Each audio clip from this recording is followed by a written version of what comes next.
think I'll just sit here and rock out to this for a little bit. Matt's also dancing a jig in the other room because he's the creative master behind these jingles. Thank you for those of you who actually gave enough of a crap to vote, or at least listen to Matt's creations. Via X and YouTube page and Facebook and everywhere where we posted over the last few weeks for the new show opens. We actually had a bit of a tie, and we weren't sure that it was completely complete because the returns kept coming in and we kept getting different results. I'm not trying to figure out how the hell that happened. So here's what we've decided to do, okay? This was our personal favorite, the one that you just heard. That was the pop rock version, which is actually it's kind of fun. We had quite a bit of interest in, which one, the rap one? Was that what it was? A boom bap version, The boom bap version. You want to play that one? Can you play that one? Yeah, just give me 1 second to load it up. Yeah. Go ahead. Call up the boom bap version. And then we also had interest in the country western version. And so we decided we're going to rotate the damn things. Why not? We can make up the rules. Let's just go. These were the three most popular by vote through social media. Playbook where legends are born. John Brooke brings the heat. Rain or storm, from praise flows to new stars. This beat is fire. Am I doing it right? So mesmerizing. Am I doing it right? Enter the playbook. Patriots Playbook. Here's your You want the turntable hands. There you go. The New England Patriots. First down. Playbook. La la la. La la la. La la la.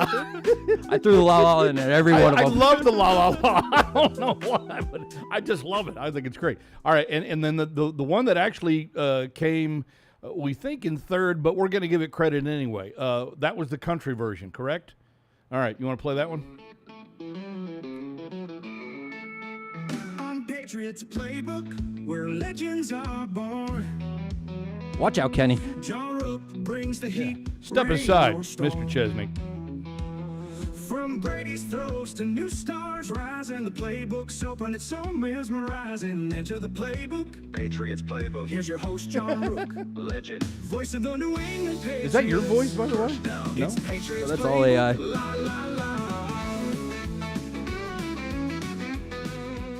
La, la, la. There it is. All right, so we're going to rotate those suckers in and around. And if you really feel strongly about any of the others that were on YouTube, let us know. But that's fine. But we'll rotate them in and out. And I thank you for your interest. We try to have some fun on this show. You have to. Life's too short. Life's too short not to have fun. So that's what we're going to do. We're going to have some fun. On the program today, obviously, we have a game tomorrow. It's the only prime time appearance thus far scheduled for these New England Patriots for this 2024 football season. And so you've got the Thursday night football game tomorrow night on Amazon Prime. Don't ask me where the hell you can find it on your TV. Amazon Prime. Yeah, find it on Amazon Prime, I guess. Well, where the hell's that? I had somebody ask me that. I said, you have a smart TV? I said, well, I thought all TVs were smart. Okay, well, yeah, kind of, they are. But you have to download the app and blah, blah, blah, blah, and you have to subscribe, and so, it's a pay thing. It's quite possible that in the next 5 to 10 years, there's going to be one of the big four, NFL, NBA, Major League Baseball, hockey, that are going to be nothing but stream. They will not have what we would call an over-the-air broadcast product. MLS already does that, right? They're on Apple TV. Yeah, I was just going to say Apple owns MLS. Yeah, Apple owns MLS, vice versa, right? So MLS is already there. It's going to happen, people. So you might as well just, get the smart TV and, break up your bundles or whatever and just, pay for a couple of streaming services. I know that, Peacock is very popular now because it's a part of NBC. I happen to know the president of NBC Sports, so he played basketball at Providence College. Did you know that? Yeah, a little before your time, being our producer and our engineer. But his name's Rick Cordella. In fact, when when you had the Brady thing here over the summer, the Brady thing, Hall of Fame, Brady thing. Mike Tirico hosted it, and so I'm sitting there getting ready to do my bit, and Tariq comes up from behind, gives me a little bear hug. And so we make small talk. Hey, how's it going? Blah, blah, blah. What's going on? When are you going to Paris for the Olympics? That kind of stuff, right? And I said, do you know Rick Cordella? And he looked at me, and he thought about it for a second. He goes, I know Rick very well. So do you. And I'm like, whoa, that's impressive. Because he knew that Rick was a former Friar. He's a former Friar walk-on basketball player back in the late 1990s under Pete Gillen. And so now he's running the NBC Sports empire. Okay? That's amazing. And so now Peacock is becoming the most subscribed, I guess, app, if you will, that has sports on it. They've got over 33 million subscribers in this country. And they increased that number, I think, probably tenfold because of the Olympic coverage. They had so many of the Olympic games this summer, from Paris on Peacock. So they sold a bunch of subs. Smart. They made exclusive deals with WWE. Yeah, absolutely. So at any rate, it's going to happen before too long. So anyway, getting back to the original point, it's on Amazon Prime tomorrow night, and you'll have Al Michaels and Kirk Herbstreit, which is a little bit of an odd coupling for me, but you know what? Al is still Al, and Herbie is still Herbie. So there you go. They'll be doing it tomorrow night. Dan Leberfeld from Jets Confidential will join us at the top of the hour, and we'll get the latest on the Jets going into the broadcast, going into the game tomorrow night. Russell Baxter on week 3 around the National Football League. He will be here at about 4 o'clock. Chris Mason, who covers the Patriots for Mass Live and MassLive.com, he's going to join us in a little under an hour from now, around 3:30. So that's what we've got coming up on the show. In the meantime, 855-PATS-500. Toll-free telephone number, 855-PATS-500. Web radio at patriots.com is the email address if you want to go that route, or hit me up on X. It is at JR Broadcaster. That's the follow on X, and so give me a post there, and we can communicate that way. A couple of things I want to start with before I get to the phones this afternoon, depending on where you are. I guess it could be morning, right? It's also tonight. Hi, Claire. How's it going? Hey, girl. Yeah. So we just got to make sure that we get that in there. Juwan Bentley, as we know, out. I looked at the play that he was allegedly injured in against the Seahawks this weekend, and I looked over and over and over. And at the end of the play, you can kind of see him yank his right arm back like it was caught somewhere where, it wasn't supposed to be. It's incredible how, quickly things like this can happen. And he's got a torn pectoral muscle. And then the conflicting reports, mostly yesterday, Tuesday, that said, he's out, he's in, he's out, he's in. He's out for the year, he could play. You don't know who the hell to believe anymore. And I'm right there with you on that one. I don't really know. I mean, I follow, all of our guys, all of our reporters on Twitter, X. I follow a lot of them on a couple of other social media platforms. And no one really wanted to step out and claim that one. And then we had the initial report saying that, the injury wasn't as serious as it appeared to be. And then all of a sudden he's out for the year. And that one came from Ian Rappaport from NFL Network. And, of course, being one of the, true NFL insiders in the game, along with, Adam Schefter, I think that was the one that kind of quieted everybody down. Oh, my God, well, if the rap sheet says it, then, it's got to be true. He's usually right. I got to give him credit where that's concerned. At any rate, it affects the Patriots hugely. And now you've got this defense that was allegedly, that we talked about in the offseason, we talked about early in this season. We've got this Patriots defense that we thought would be pretty strong. And through the first 2 weeks of the season, they're not far off. They're not far off.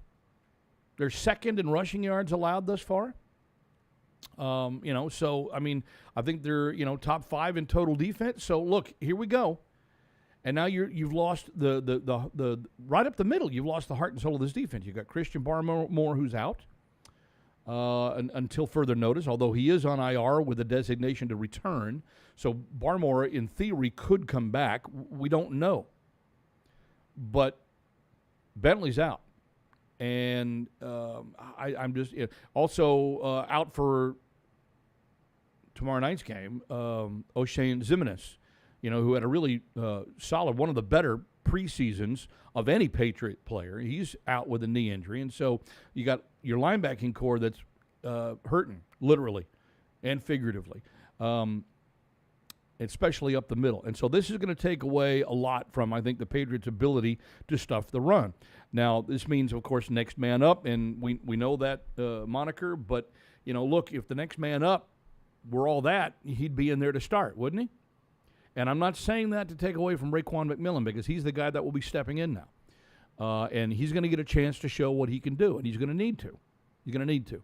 Because if I'm the Jets, knowing what the Jets have done through their first 2 weeks, and they're 1-1, of course, like the Patriots are, then I'm running the damn ball on the Patriots. And I'm using that run to set up the pass game, and I am going to attack. And I'm going to try to, nail that Patriots secondary that was suspect, as we saw against the Seahawks this past Sunday. The miscommunication, that allowed the 57-yard touchdown bomb, I'm just like, wow, that can't happen. And I know Kyle Duggar took full responsibility for it, but it can't happen. This Patriots team, margin of error is extraordinarily thin. They must play well in order to have a shot. And I know you've heard the PU guys talk about this. You probably talked about it your own self. You've read it. You probably opined about it. You've seen it everywhere. There is truth to this, okay? This team has some ability. I think this team is certainly a step above where we were this time a year ago. And I think we can even see that through 2 weeks. We'll know more. Give me another 2 to 3 weeks, and I think we'll all know a little bit more about this team.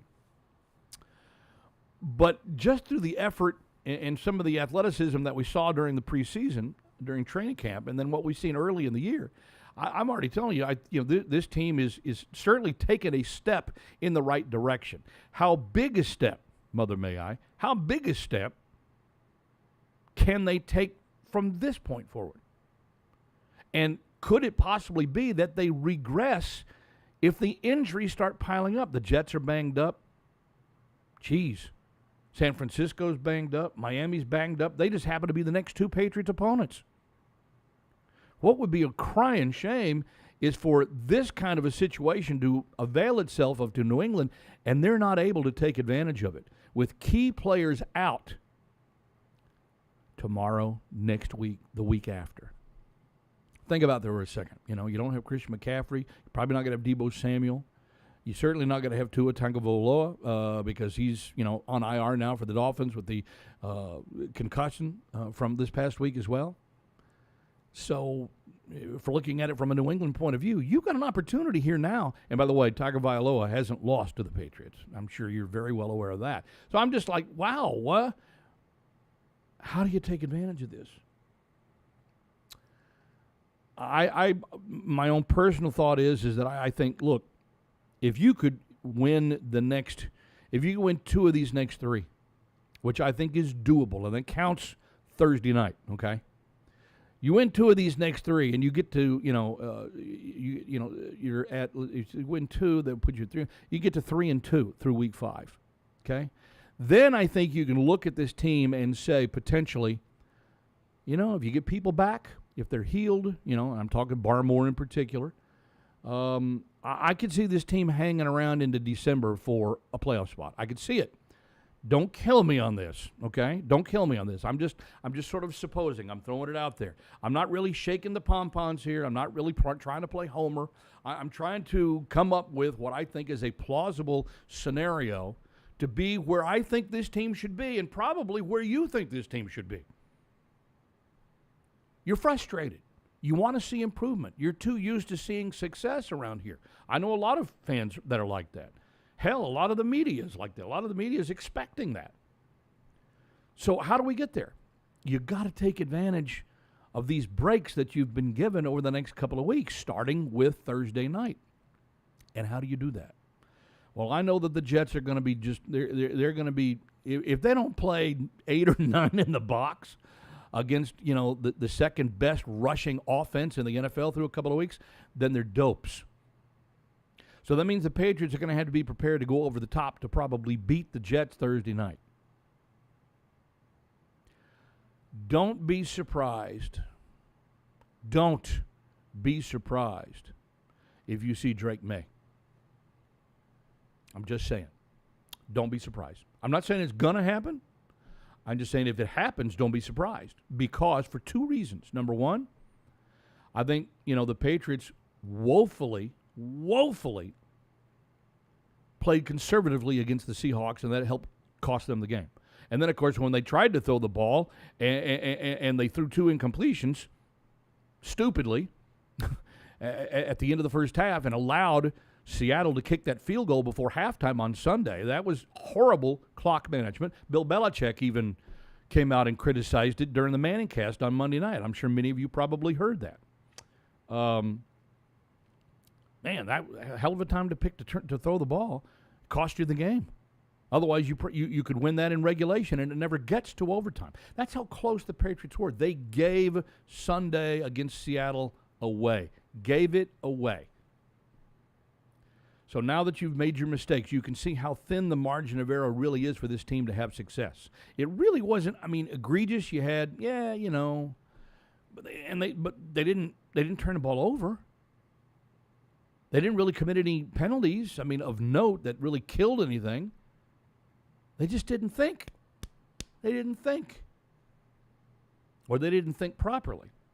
And it ultimately cost them. So the margin of error is extraordinarily thin for a team that has some ability, has some talent, but not enough of it.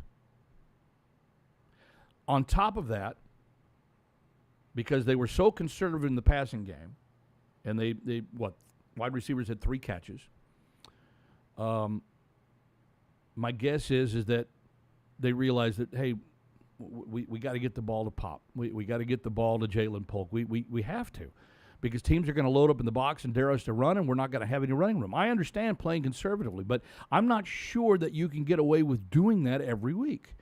It's very obvious that the offensive line, such as it presently exists, can run block way better than it can pass block. So it stands to reason they're going to want to try to run the ball. I certainly expect the Patriots Thursday night to come out against the Jets and see if they can establish the run. Why wouldn't you? When you're one of the best running teams right now in the NFL, why wouldn't you try to establish that? Antonio Gibson looks like a breath of fresh air back there. And between him and Ramondre Stevenson, that's a great 1-2 punch. Stevenson's had a lot of touches early in the year. I wouldn't be surprised to see Gibson play a little bit more, rotate a little bit more, touch the ball a little bit more. He's a great change of pace back because he's got what I like to call missability. He can make guys miss. And I think the Patriots are going to need that. But because I expect the Jets to be ready for it, the way that you beat them is through the air. Jacoby also got banged up against Seattle. He didn't let on. But we've seen the signs around here, and, without giving away house secrets, he was late for an interview yesterday, and he did one interview that's allegedly, streamed that, he did it over the phone because, he's probably got raps on, and he's probably got this, and he's got that. And look, I understand that. You certainly don't want to give it away to your opponent that, hey, so-and-so is hurt, he's banged up, and we got him on the injured list. I'm not telling you the Patriots are lying about the injury list. He's not on it, or at least that he's not out. And I think he'll probably start the game tomorrow night. I think he'll probably start. But if they struggle on offense and the Jets have it figured out,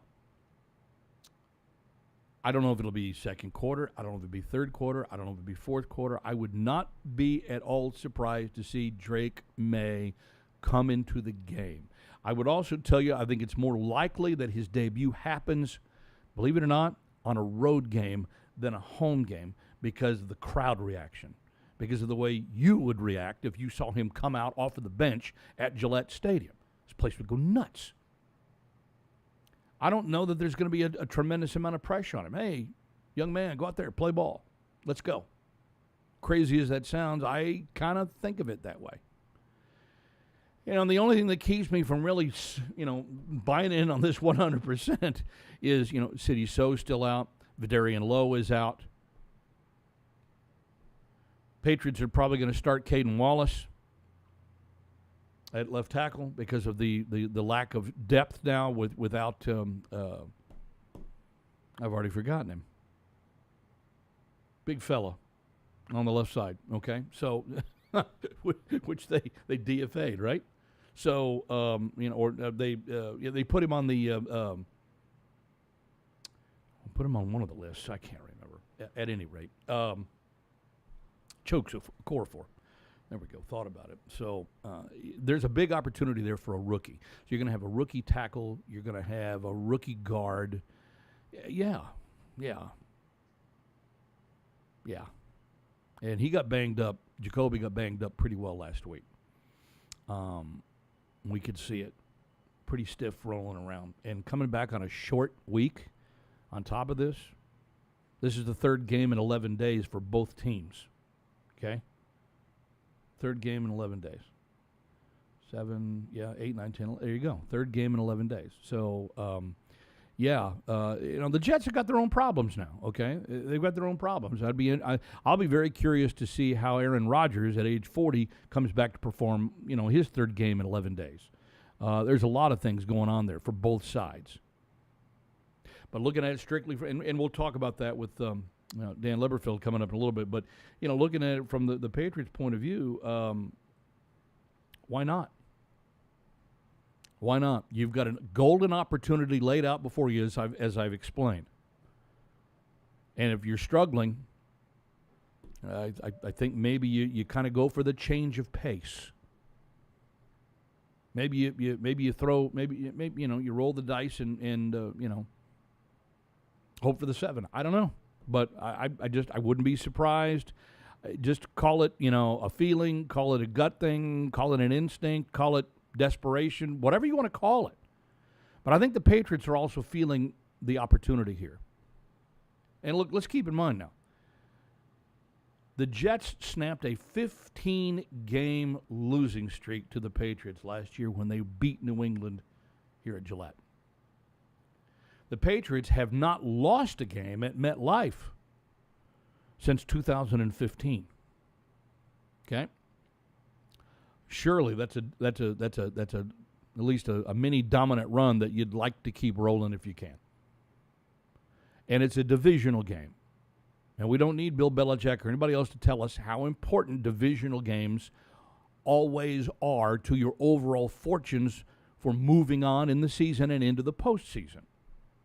So you got a chance now to get one on the road before you even play a divisional game at home. It's a big opportunity, and it's a big spotlight for some young guys. And it may be a huge opportunity for a guy like Drake May if they decide to place that call and make sure that or ask him to move in. For Jacoby Brissett, look, he's banged up, but this is suck it up and go time. Because he knows he's got to know Drake May in his abilities, just waiting in the wings, waiting for a chance, waiting for an opportunity, and it could come as soon as tomorrow night if things don't go well. So he's going to have to get the ball up the field. So the Jets had probably best be careful with loading the box up.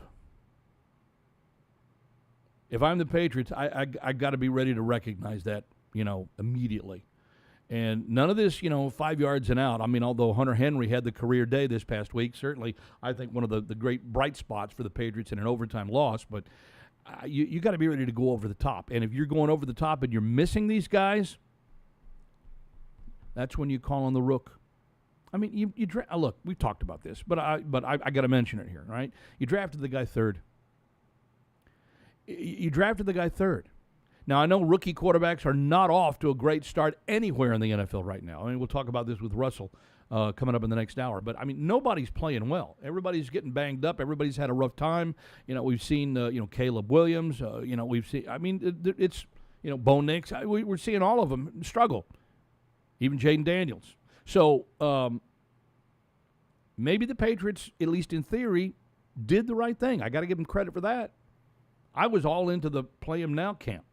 And so I understand why you'd bring him along more slowly. I get that. I understand it. Especially with the fact that you have an offensive line that is in a constant state of flux. And, yeah, the one that's going to be out there Thursday night against the Jets is about as fluxed as you can get. So then why would you play him? because you need to win.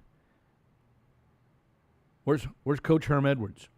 You play. Hello? You play to win the game.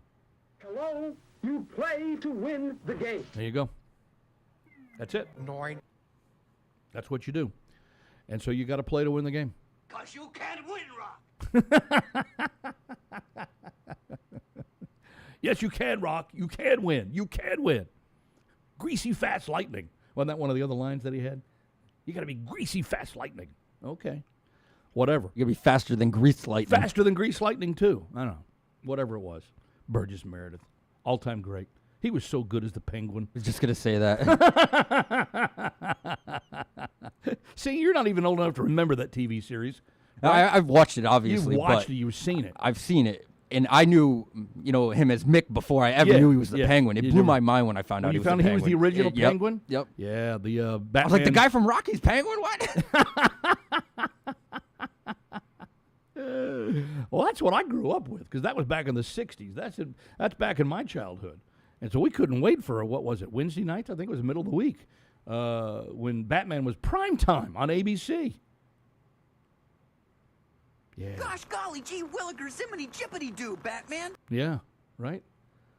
Burt Ward is Robin. Adam West is Batman. Sure, yeah, absolutely. Yeah, that's exactly right. That was the theme. Now I've sidetracked myself. That's all right. It's okay. We like to do that. 855-PATS-500. 855-PATS-500. All right, so I've kind of laid it down for you, at least what I think about tomorrow. Don't be surprised, okay? If it doesn't happen, I would tell you that things are going swimmingly for, first, the Patriots, second, Jacoby Brissett. Because if things do go swimmingly and he's able to make those long-distance connections and able to make those completions that he was unable to do against Seattle last weekend, then that means the Patriots have a lead or they're winning the game, and they're like, we dodged another bullet. We can hold on to Drake for another week. But I think they're at a point now where they know this is the part of the schedule where they're getting it handed to them on a silver platter. Or maybe we should say they're getting it handed to them on a silver stretcher, because the other teams are not healthy, and they've got key guys out starting tomorrow night. It's time to take advantage. 855-PATS-500. Todd in North Carolina. Hey, Todd, what's going on today? Why are you looking for a win, John? What is this potential playoff stuff? I thought we were rebuilding. I thought we were being patient. I thought we were just enjoying the development of our team as they brought in new pieces. We tried new young guys on the O-line. We got a couple of young receivers we want to look. I thought there was not a sense of urgency. I thought there was a sense of, hey, just chill, see where are we going. You win one game, John, and your outlook changes. To hell with that. Win. I knew it. I knew you were such a... Oh, John. I'm a hardo. I'm a hardo. I'm sorry. I just am. I always have been. I always will be.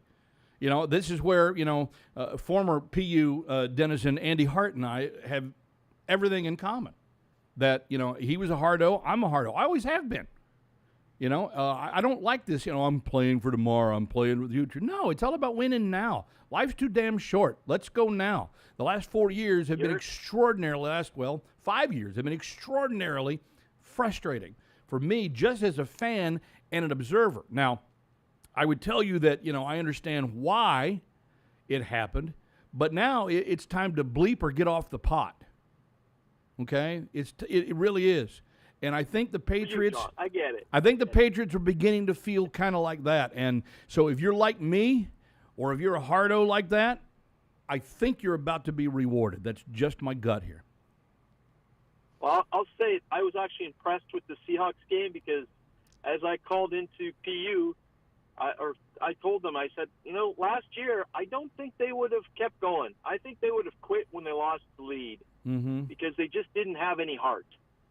And, they try, the defense and blah, blah, blah, blah, blah. Like, no, they just, as a team, they just kind of sunk a little bit whenever they get behind because they had that quarterback. And there's no way you're going to tell me the defense kept playing hard when they knew that Mac Jones was going to come in and give up. And they didn't give up. They came back. They took the lead back. Yeah, they lost it in the long run, but man, this team's got something that I think that could get them close to 500.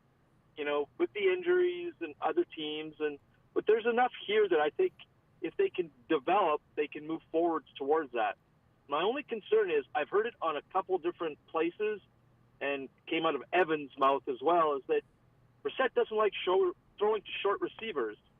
That's why he hasn't made any connections with Pop, and I'm like, then he can't be our quarterback because in my opinion, Pop's our best receiver. Listen. What do you think, John? Yeah, I agree with you. You can't play this game the way that you want to play it unless you have A, the ability to throw short over the middle. He's your slot guy, and B, figure out a way to get him one-on-one with somebody, because that person who's one-on-one with him is going to be slower than Demario Douglas. Yep. Okay, he's going to be slower. Well, it's not the short passes, John. It said the height. He said that Pop Douglas is too short as a receiver in his height, that he doesn't like to throw to short-statured receivers. Well, then he'd better learn how to do it, because I don't know any more. I don't know other who are better short-statured receivers than guys like Julian Edelman and Wes Welker. Yeah, I don't get it, but this has been reported on a couple different areas, and then Evan brought it up, and I went, well, okay, so somebody else is listening to it other than just me. Yeah, okay, but if that's the case, then maybe that's why he's a little PO'd. Maybe that's why he was kind of stomping around in the locker room. Maybe that's why, he missed out on an interview that he was supposed to have yesterday. Maybe that's why he's a little butthurt over everything. I don't know. I mean, I really don't know. Maybe his favorite receiver was Jalen Reagor. I don't know. But I think this ties into your idea that Drake May might come in, because if Brissett can't get the ball to Pop, and if he's a little bit injured, there is no reason not to put Drake May in there. I wholeheartedly concur. I mean, if he can't complete the play and do what the offensive coordinator and the offensive staff is asking him to do, then it's time to see if someone else can. Look, they're saying, with Bentley gone and with Barmore gone after the middle of the defense, next man up, right? Okay. Well, if Jacoby Brissett can't do it, next man up, and it just happens to be your prized rookie. I'll even put it another way. You're picking third overall in the draft last year. If you pick an offensive lineman, which they should have done, but if you took an offensive tackle, do you think he'd be on the bench right now? Not a chance. Yeah, exactly my point. He'd be in there playing. But now you're going to sit the quarterback who arguably is playing a more valuable position? Come on. I'm not buying that. It's dumb. I hear you. So, John, I got a quick question for you. I'll take the answer off the air. Okay, bud. I want you to give me who you think is going to be the star on defense for this Jets game and the star on the offense. Thanks. Have a great show, John. All right. Thanks, Todd. On offense, well, look, I would tell you that I got to pick two, and I'm going to pick two, because it's the run game. And if the Patriots are going to have success against the Jets, and I certainly expect the Jets to be ready for the Patriots to run the ball, since that's what they've done over the last 2 weeks. But I got to put that ball in either Stevenson's or oh God, why am I brain cramping today? Have I not had my coffee today? I have it right here. My Dunkin's here. Oh, the hell with it. Antonio Gibson. There, I did it. I knew it would pop into my head. Senility is setting in. Also, it's one of those two guys on offense. Defensively, I got to go with my man Keon White, and I'll tell you why. Because I think this game is actually going to be decided by one of or the other of the defensive ends in this game. The Jets have a pretty good one as well, and we're going to talk about that in just a moment here. But I gotta tell you that when you look at the Jets defense and where the Patriots offense matches up, you got to favor the Jets. Will McDonald is the guy who was taken, in last year's draft. And I think he had, 3 sacks last week against Tennessee, and the Jets win?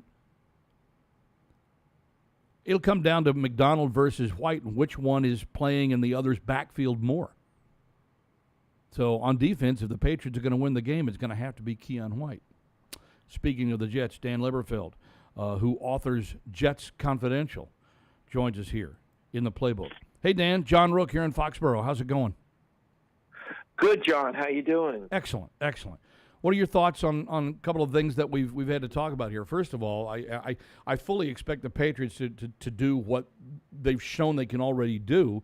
But if I'm the Jets, I'm kind of licking my chops on this one because I think I know what's coming. You mean as far as what's going? Trying to prepare for the Patriots and defend them. Oh, you mean in terms of running the ball? Sure, yeah. Well, you can run on the Jets. There's no doubt about it. Right. Even in the game we saw last week against Tennessee, Tony Pollard had a lot of yards. Good game. Yep. Yeah.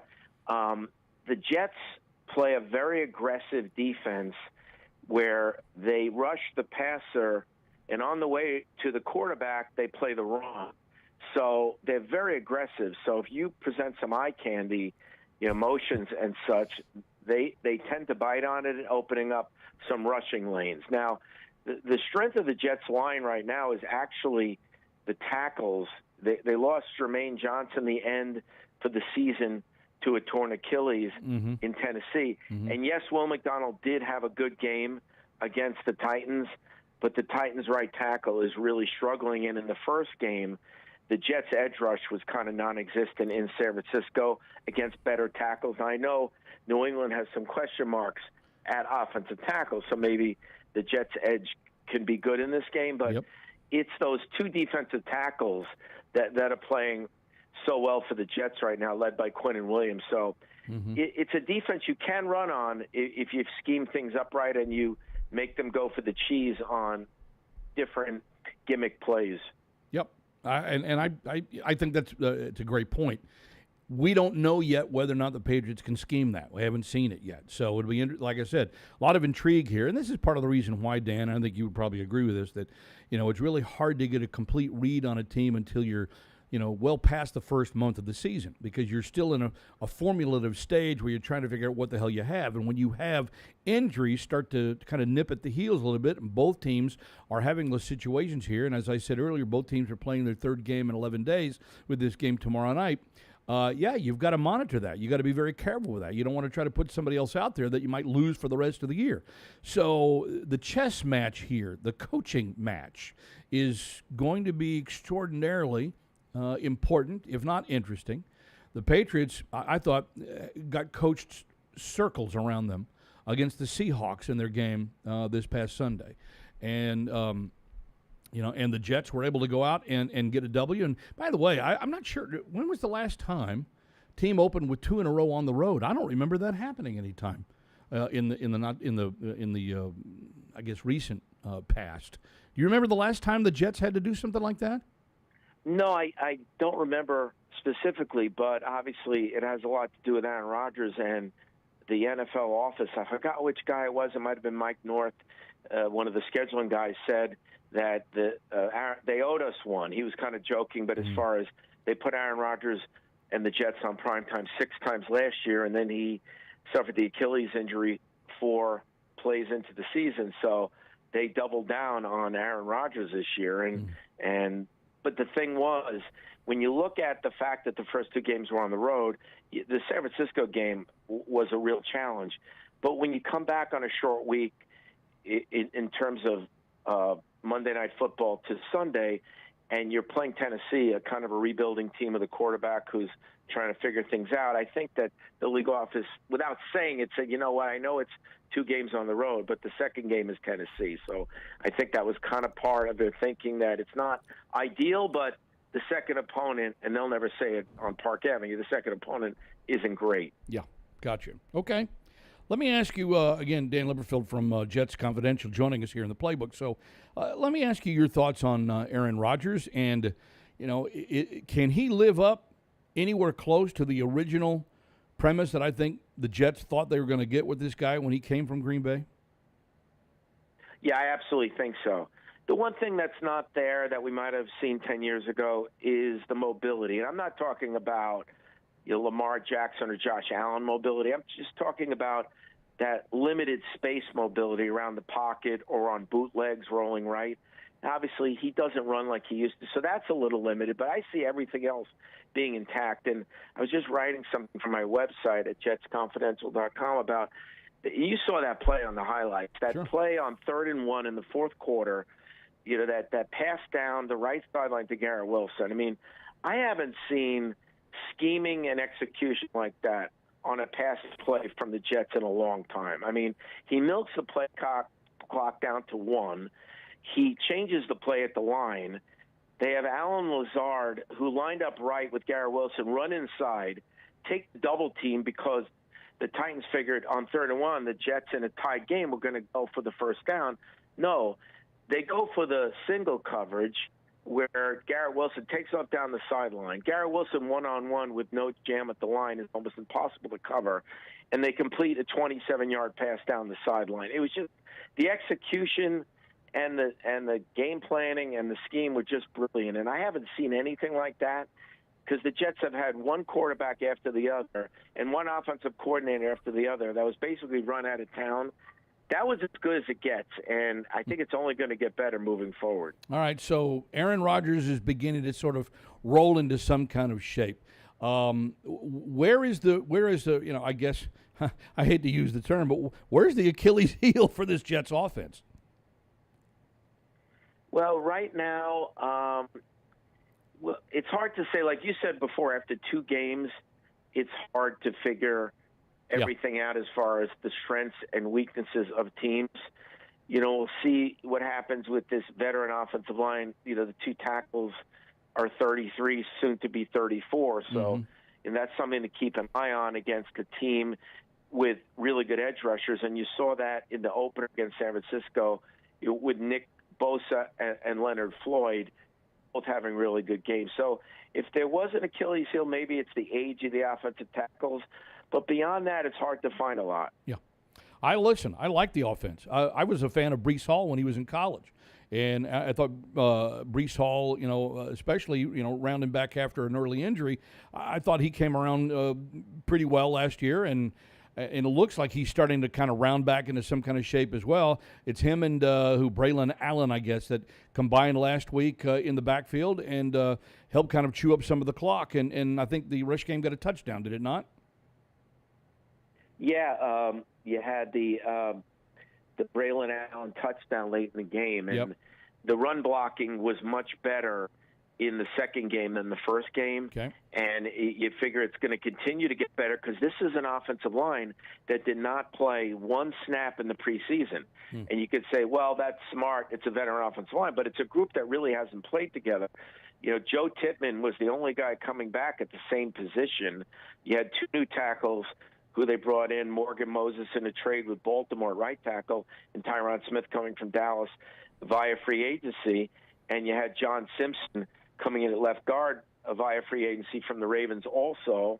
And you had Elijah Vera-Tucker, who played tackle last year before tearing his Achilles, playing guard again. So it was only one guy coming back in the same spot. So week 1, there were chemistry issues. There were communication issues. Week 2 was a lot better, could get better even more so against New England. Sure, I would think so. I guess one of the keys then that we'll be looking for is, how much does New York attack New England up the middle without the presence of your best tackle and your middle linebacker? But number 2, do you go over the top? Do you, Garrett Wilson, I know, is a guy that will certainly probably concern New England. I know that last year, if I'm not mistaken, early we saw Christian Gonzalez before he got hurt. I know he matched up a bit with Wilson. So any thoughts about those 2 perhaps tangling again tomorrow night?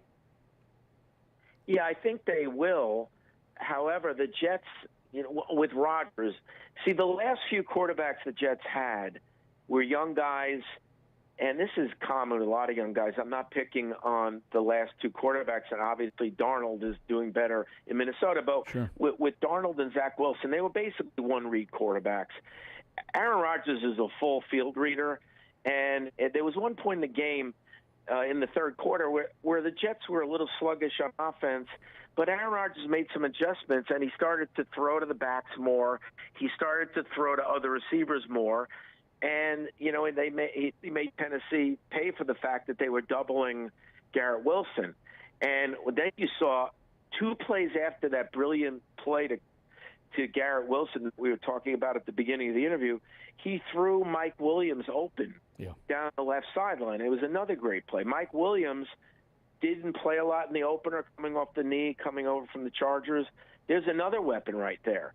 So when you have Mike Williams opposite Garrett Wilson and Alan Lazard, who is so comfortable with Aaron Rodgers from their time in Green Bay, there's a lot of other weapons. And unlike the previous two young quarterbacks, Aaron Rodgers is going to find those other weapons. So Christian Gonzalez is a heck of a young player, but Aaron Rodgers is not going to just stick to Garrett Wilson if Christian Gonzalez is covering him well. He'll go to one of the a myriad other weapons they have. Yeah, and I think that's a big key. Is going to put max pressure on the Patriots secondary, which burned itself by the brain cramp they had against Seattle this past weekend. And I saw where I think I was looking at the snap count on stats just a little earlier.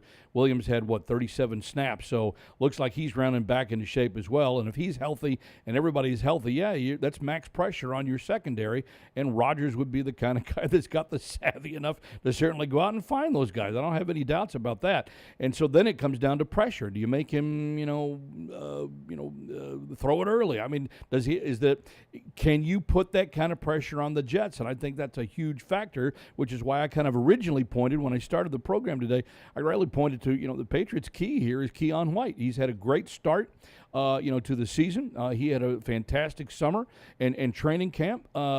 He has a tendency to beat tackles with his speed, or at least not speed, I should say his strength first, and then his speed second. So he's got to find a way to put it together, and I'm sure these will all be focal points for New York defensively going against the Patriots offense. Talked about your tackles already, and up the middle, I think that it's still one of the best tackle sets, at least that I've been familiar with in a while. I really liked the way that the Jets have performed there.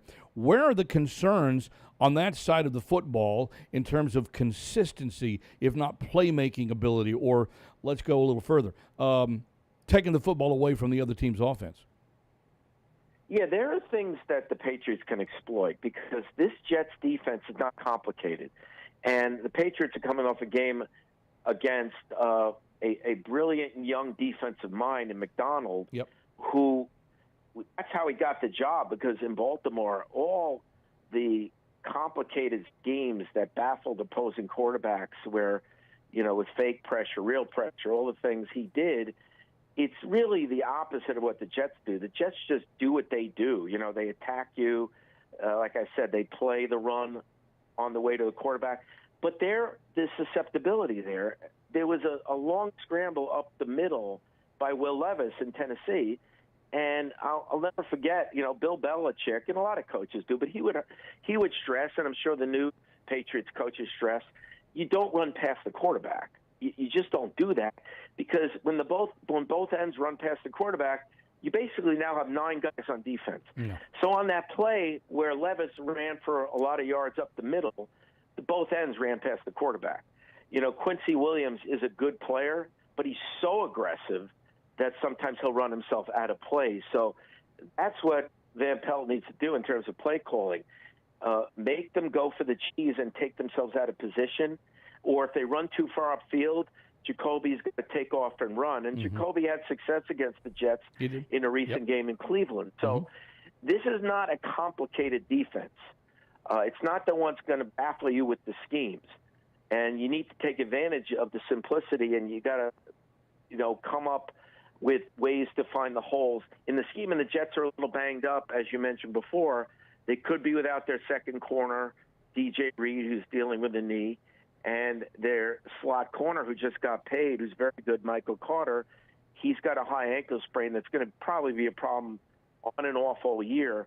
And on a short week, you wonder if both those guys might be inactive, and that could really help the Patriots passing game. Those two guys are very good players. All right, so we see whether or not, the chess match here is whether or not the Jets can actually play contain and whether or not the Patriots can take advantage of lack of contain. So there's some good back and forth here. Finally, then, Dan, I got to ask the obvious question. Last year the Jets snap an over streak against the Patriots and winning here in Foxborough, but the Patriots haven't lost at MetLife to the Jets since 2015. Anybody mention that this week? Yeah, that was brought up quite a bit to the Jet players. And it's weird these days in the NFL because the rosters turn over so much. And, people say, well, the Jets have missed the playoffs 13 years in a row.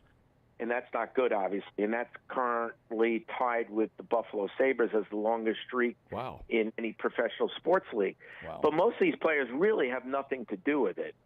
But that doesn't stop people like us from asking them about it. No, of course not. So that was a big talking point this week as far as, the Jets snapping that streak. But I just think with Rodgers, everything is so different as far as the way he goes to the line and milks the clock almost down to zero. They'll take delay of games penalties every once in a while, which nobody wants, but he's trying to read what you're doing. And against the Patriots defense, I don't know a ton about the coordinator one way or the other. You know a lot more about him than I do. But against a young coordinator who's kind of new to the position, there's an old saying in football about veteran quarterbacks that they'll read your mail at the line. Mm-hmm. And the Patriots have to be careful that Rodgers doesn't come to the line and read their mail consistently in terms of what they're doing on defense, because he will take advantage of that. And that's why I think the Jets win this game. If they had one of their previous two quarterbacks, I'd probably pick the Patriots. But some of the stuff Rodgers did last week against Tennessee was just stuff I haven't seen around here in a really long time. Competent, yeah. His ability to change plays at the line, check off the better plays, take advantage of coverage mismatches and things of that nature. Big X factor there. You're talking about DeMarcus Covington, who's the first-year defensive coordinator for the Patriots. And so that kind of leads me then, into what you think or how you think this one might play out. Frankly, I thought 6.5 was a bit high of a spread. I don't really expect the Patriots myself to win the game, but I'd be surprised if this wasn't a one-score game that went down to the last possession. What do you think? Well, it's always tough on the road team on Thursday Night Football. Mm-hmm. You're all banged up and you're also traveling. However, it's such a short trip, so maybe it's not a big deal. I just think that the way the Jets are playing on offense is something to consider as far as they're getting better each week. And Robert Saleh said it after the game, and it wasn't just coach speak. They're going to get better every week with Rodgers and all these new players, a lot of them who he hasn't played with, like Mike Williams. So I think it's going to get better every week, and I just think the Rodgers factor is the deciding factor in this game because the Jets tend to have problems with, if we go back to Tom Brady over the years, or they have problems on defense against the veteran quarterbacks that go through their progressions and find the holes in the defense. I'm not sure if Brissett's that guy or if May plays at some point, if he's that guy. So I like the Jets defensively in this game, and I also like the Rodgers factor. So I think the Jets, I think that spread is just about right, and I like the Jets. What if I told you that I think Drake May is going to play tomorrow? Well, I would love to see him in person. I don't know if he's ready as far as, you look at what's going on with Bryce Young and Caleb Williams, and I think Dre has a huge ceiling, but I'm not sure if the results would be any different if he played this early than Caleb Williams and obviously Bryce Young in his second year, but still a young player. And I like Drake May. I just don't know if he played this early, if the results would be much better than what we're seeing from Caleb Williams right now. Understood. All right. Dan, thank you so much for the time. Really appreciate it. Good luck the rest of the way. Hope to talk to you again soon. Anytime, John. Thank you very much. Dan Leberfeld, who covers the Jets for JetsConfidential.com. joining us here in the Playbook. Patriots fans, if you want to see Toyota's best offers, including those not seen on TV, go to buyatoyota.com. It's Toyota's official website for deals from the official vehicle of the New England Patriots, Toyota. Let's go places. And brought to you by easy to drink, easy to enjoy, Bud Light, the official beer sponsor of the New England Patriots. And by the way, that interview brought to you by the TPX hotline. We want to make sure we get that in there, right? TPX is our phone service provider here, right? New sponsor of our New hotline. sponsor of our hotline, right? So it's the TPX hotline now. We want to make sure that we're all in on that one. Interesting points, I think they're from Dan. Always love getting insight from the guys that cover a team on a day in and day out basis. They cover it way more closely than you or I or anybody else could get it, no matter how much we read on the net, right? But he's all in on Aaron Rodgers. And if the Jets win Thursday, then it likely will be because Rodgers is going to pitch them to victory. I would tell you that I agree with him 100%. If one of those other two quarterbacks were a quarterback in that team right now over the last couple of years, I'd say, yeah, the Patriots have a good chance to, go 2-1. Very good chance. As it stands, even though Rodgers is in there, I still right now kind of feel like the Patriots are going to cover that 6.5. Patriots are already 2-0 against the spread, even though they're 1-1 in the season. They've covered the spread in both games, and I believe the Patriots are. The one that I heard that's an eye opener for me. The Jets are 1-7 against the spread at home in their last 8 primetime games. So that tells me, okay. Maybe they don't, or they're not operating correctly under the lights. I don't know. I don't know. I agree with you. I generally believe on a Thursday night game, when you're doing the traveling, you're playing the short week, that I do think it is intrinsically hard for you to bounce back. The one thing the Jets have going for them is the fact that they are playing this game in their familiar confines, so they're not moving. But if some of those guys that Dan was talking about, and this was the interesting part I found out, he mentioned the very strong possibility that a guy like Michael Carter might be hobbled, that a guy like DJ Reed might be hobbled. Don't yet know what their availability would be, at least based on what I've seen thus far. Quinnen Williams is the one that I love. I'd love to have Quinnen Williams in a Patriot uniform. I think he's a stud. He's a stuffer. He's exactly what you need, and so that's the guy that I think is their top effort, and you're going to see the Patriots probably try to avoid that guy or maybe even double on him. This is where zone blocking, which we saw that one big play that Gibson busted last week against Seattle. That was on a zone blocking play. And I'd like to see them try to seal off a guy like Williams and bust something outside with Gibson and or Stevenson. I think that's where you might have some success, especially, as Dan pointed out, the problem with the Jets defensively the first couple of weeks is they're over pursuit. They're already too far in the backfield. This is also the problem that I've seen, at least early, that Keon White has. Sometimes he doesn't contain well. So the Jets' theory is, we want to rush the quarterback, but we got to also defend the run along the way. It sounds overly simplistic, but it's not easy to do. So if that's their tact, then something's going to be open somewhere. And if it's over the top, if it's in the middle, okay. And if you don't have Jacoby Brissett get them the ball, or he can't connect, or he overthrows them, or he underthrows them, or throws a pick, or whatever, I think it's all kind of adding up to what I opened the program with today. I think there's a possibility that if things don't go well in the first, quarter, half, you could see Drake May. You could see it. I think that would be a possibility. All right. 855 Pats 500. So John, I can't find their home record, but last 40 games all time against the spread, they're 18-21-1. Ooh, so see, there you go, 18-21-1 over the last 40 against the spread at home. No, not at home, just all time. Oh, all time. All time. I can't find that home number. I'd have to break it down. Oh, you mean against the Patriots or just?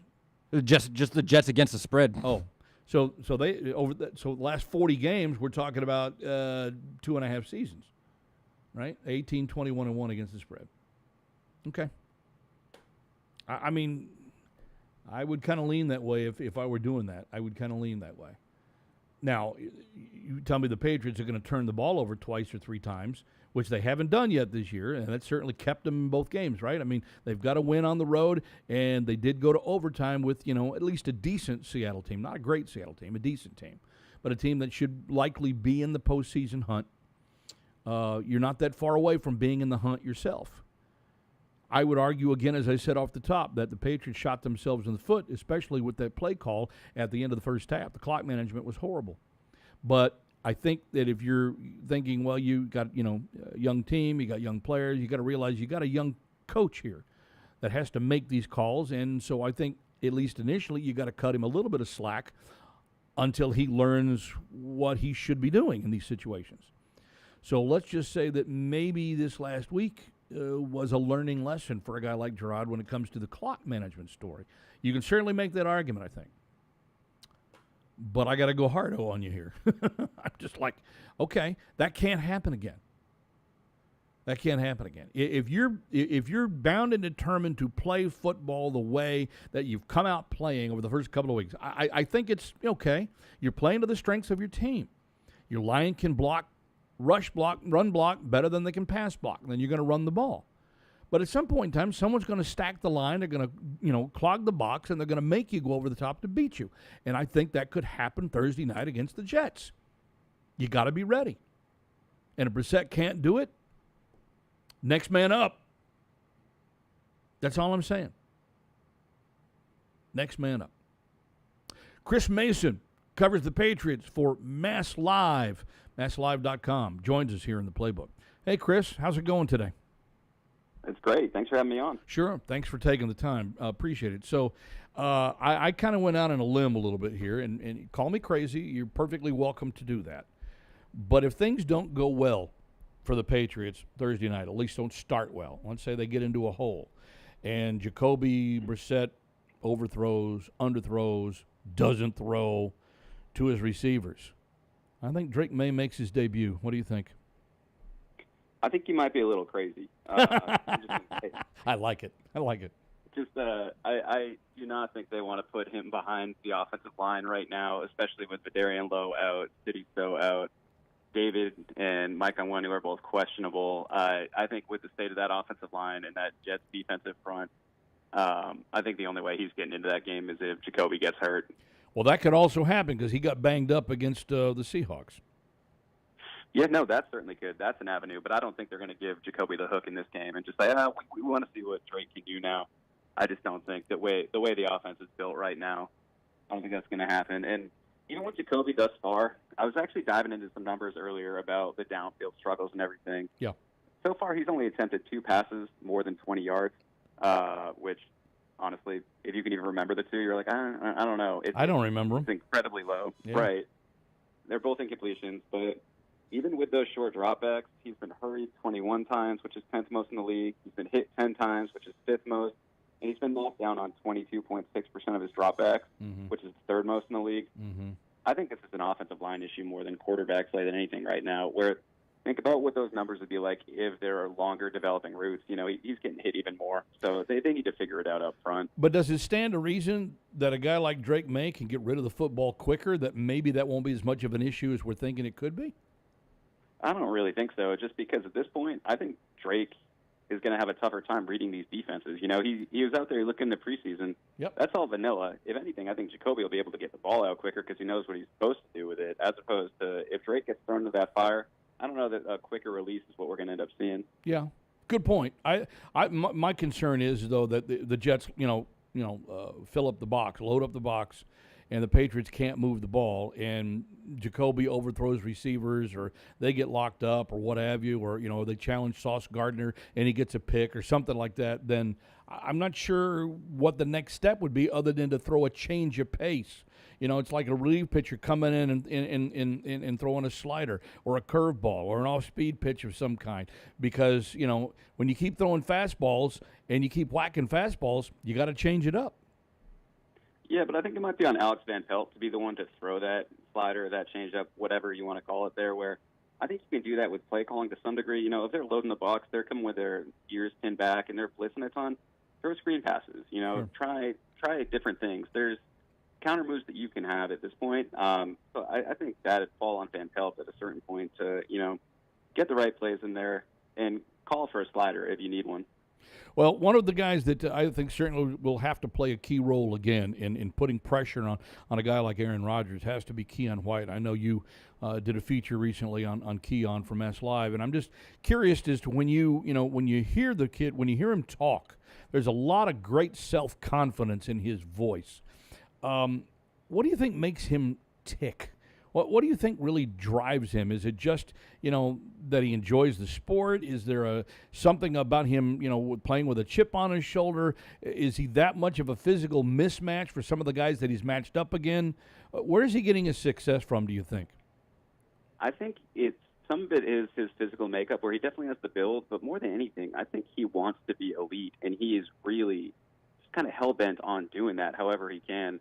One thing that caught my ear over the summer was that I would watch the O-line, D-line pass rush drills all the time when they would do the one-on-ones. Yeah. And early in camp, Keon wasn't winning a ton of those, but it's because he was going against Mike Onwenu every time.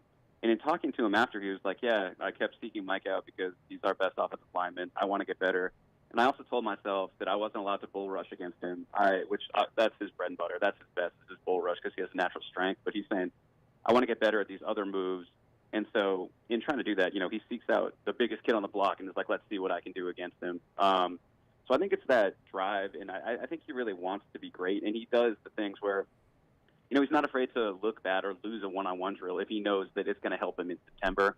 And so I think there's some humility there that goes a long way, too. Well, I kind of noticed that as well, the humility. I think it's a great word that you pick up on. And I think that's what you look for when you're trying to cultivate new leadership. And there clearly is a leadership void now because your defensive captain is gone with, Juwan Bentley's untimely injury this past week. So is White the kind of guy that, unexpectedly might, fill that void if he's, able to continue to play and be effective?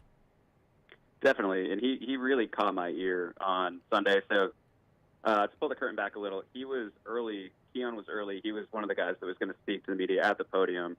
Keon was early there, so he just sat in the front row and listened to the end of Jacoby's press conference. He clearly didn't like Jacoby's tone or like the way that he was taking some blame, so he got up there and he said, look, first things first, our offense did enough to win this game today. As a defense, we need to play better.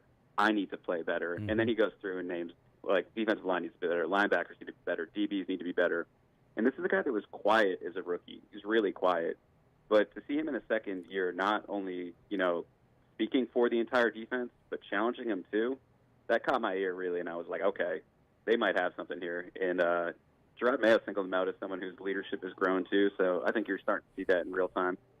9 pressures against the Seahawks, 9 of them. Now, he, had a sack and a half, but I'm just, how do you convert the pressures into sacks? What do you see where it's lacking that he might be able to, flip the switch on and come up with a couple extra sacks here? So some of that, it's really interesting where I thought that he probably played better against the Seahawks than he did against the Bengals, where he was good against the Bengals in the opener. He finished that game with 2.5 sacks, So some of it's just subjective, and if he's beating his guys so badly up the middle, that's going to inherently force the quarterback out of the pocket, which I think you saw Geno Smith on at least one occasion where suddenly he's running right into the edge rusher, and maybe that's Josh Uche, maybe that's whoever's there gets a sack. Mm-hmm. So I think at a certain point the pressures are almost, I'm not going to say they're more valuable than sacks, right? If you bring the guy down, you bring the guy down.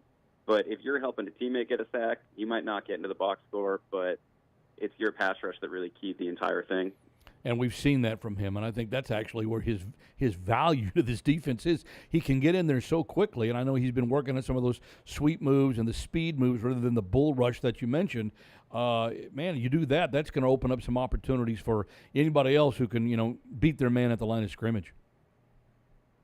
Yeah, definitely, and it's funny. It's like after watching Tom Brady for so many years, the way to get him off the game most was like interior pressure. If you can get pressure through the A-gap and he can't sit in the pocket anymore, that's when you start to really like rattle a quarterback like that. And I think with Keon and the ability to rush the way he has from the interior, you're going to see some good things happen where quarterbacks aren't comfortable sitting in the pocket, stepping up, and I think that's going to lead to more sacks for everyone on that defense. You know, a guy like Aaron Rodgers, who they'll be going up against, you know, a quarterback with that kind of veteran savvy that he has, I don't know that he has the elusiveness that a guy like Geno Smith, you know, certainly, you know, showed that he can, you know, still possess last week. But at the same time, you got stuff upstairs that sometimes can't be measured. What would be the biggest way to really, you think, that maybe for this Patriots team to try to give Rodgers trouble? Because for a 40-year-old guy, he's seen it all pretty much. I think a big part would be if they can just generate pressure by rushing 4, then that's a big thing. Just because, like you said, you're not going to fool him. You know, he's seen everything.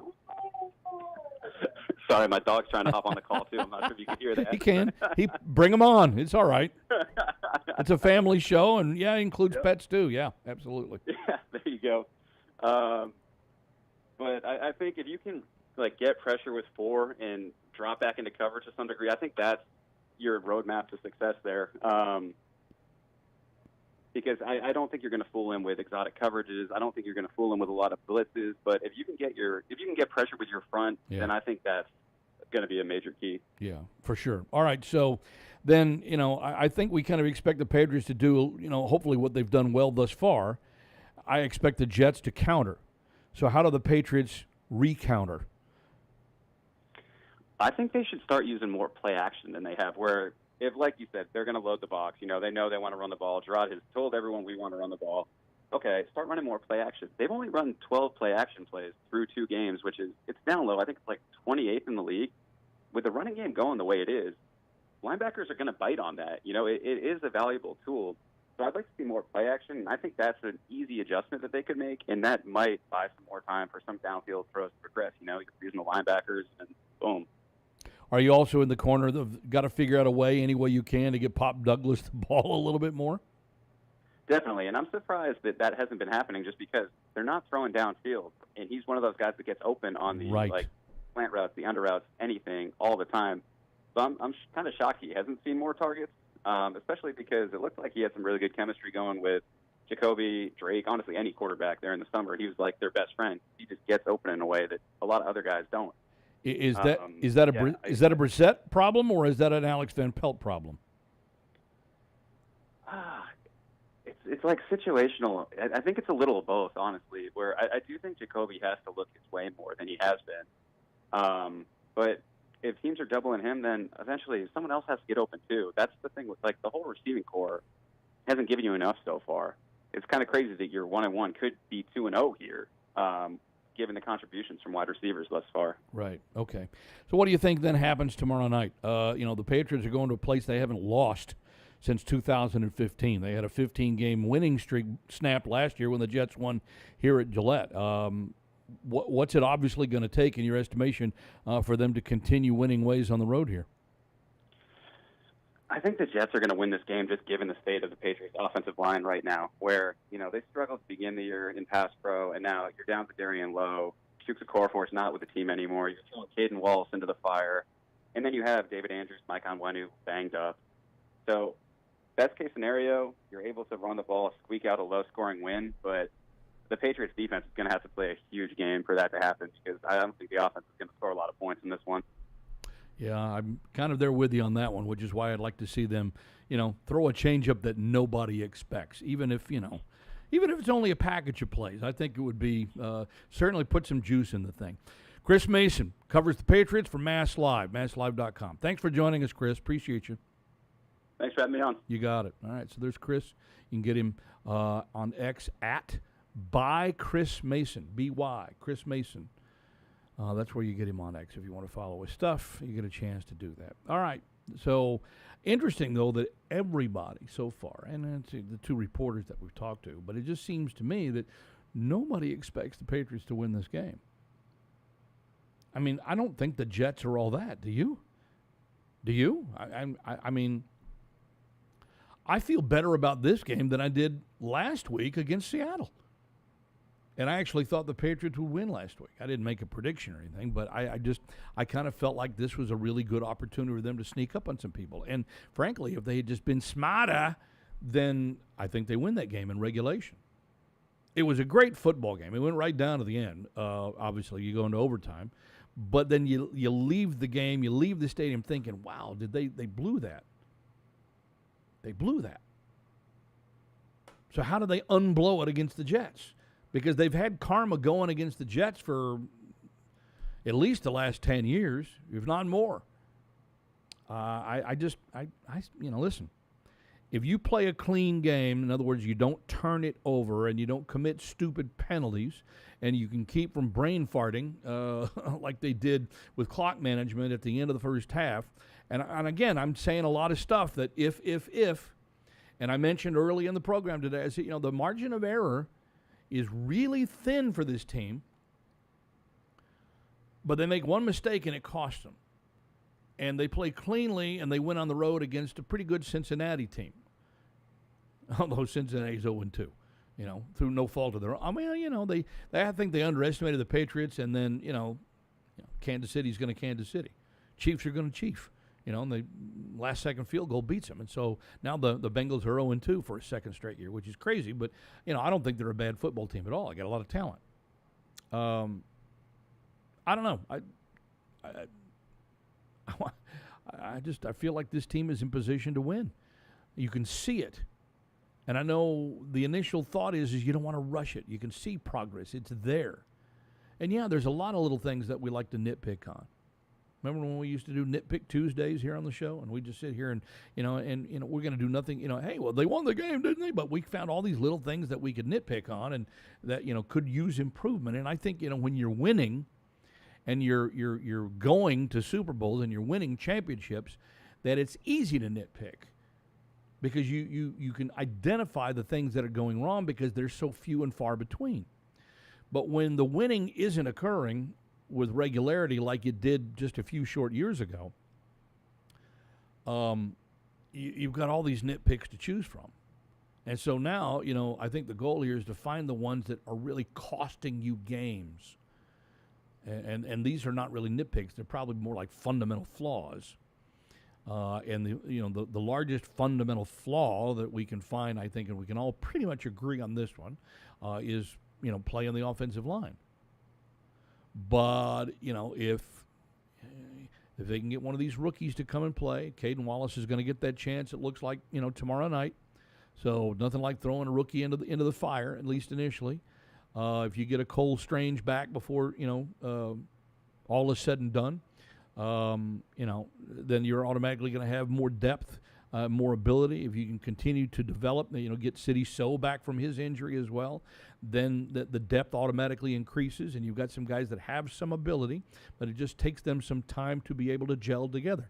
Keep in mind now, on the offensive line, you got 5 guys, 2 tackles, 2 guards, the center, who have to play as a single unit. They got to play in concert with each other. They got to move together. They got to know the calls. They got to know which way they're blocking. They got to know pass block, run block. They got to know where they got to seal. They got to know who there's a lot of things they have to do together.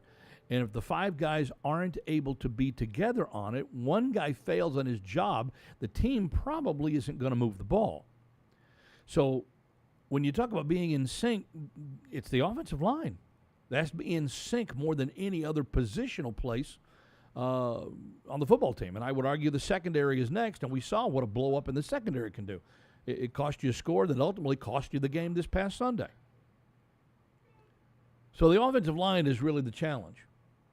How do you mitigate the issues that you have within the offensive line? And I think that's where the Patriots are. And I think that's where a guy like Alex Van Pelt has to figure out a way and has been trying to figure out a way for the first couple of weeks of the season. But now, especially now when you're, preparing for a Jets team that knows the Patriots are going to run the football. They know it. How do you counter? That's why I asked the question earlier. How do you counteract that? What's your blowback?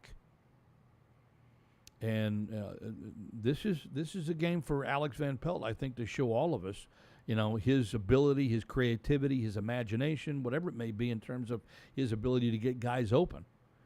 And then if he can get guys open and Jacoby Brissett can't connect with them, now you've got an entirely different issue. And so I think, at least initially, that's where, the Patriots can have success or lack thereof, is how creative can Alex Van Pelt get in trying to get some guys open, so the quarterback, whoever it is, can get the ball to them. Huge issue. Patty in Agawam. Hey, Patty. Hey, John. Sorry, let me turn my torch off. Your blowtorch is Go on? buddy. Are you what are you welding? I'm just working on a refrigeration deck. Ah, gotcha. So, okay. All right. I had my acetylene torch going. Sorry about that, sir. No worries at all. I hope I'm not interrupting anything.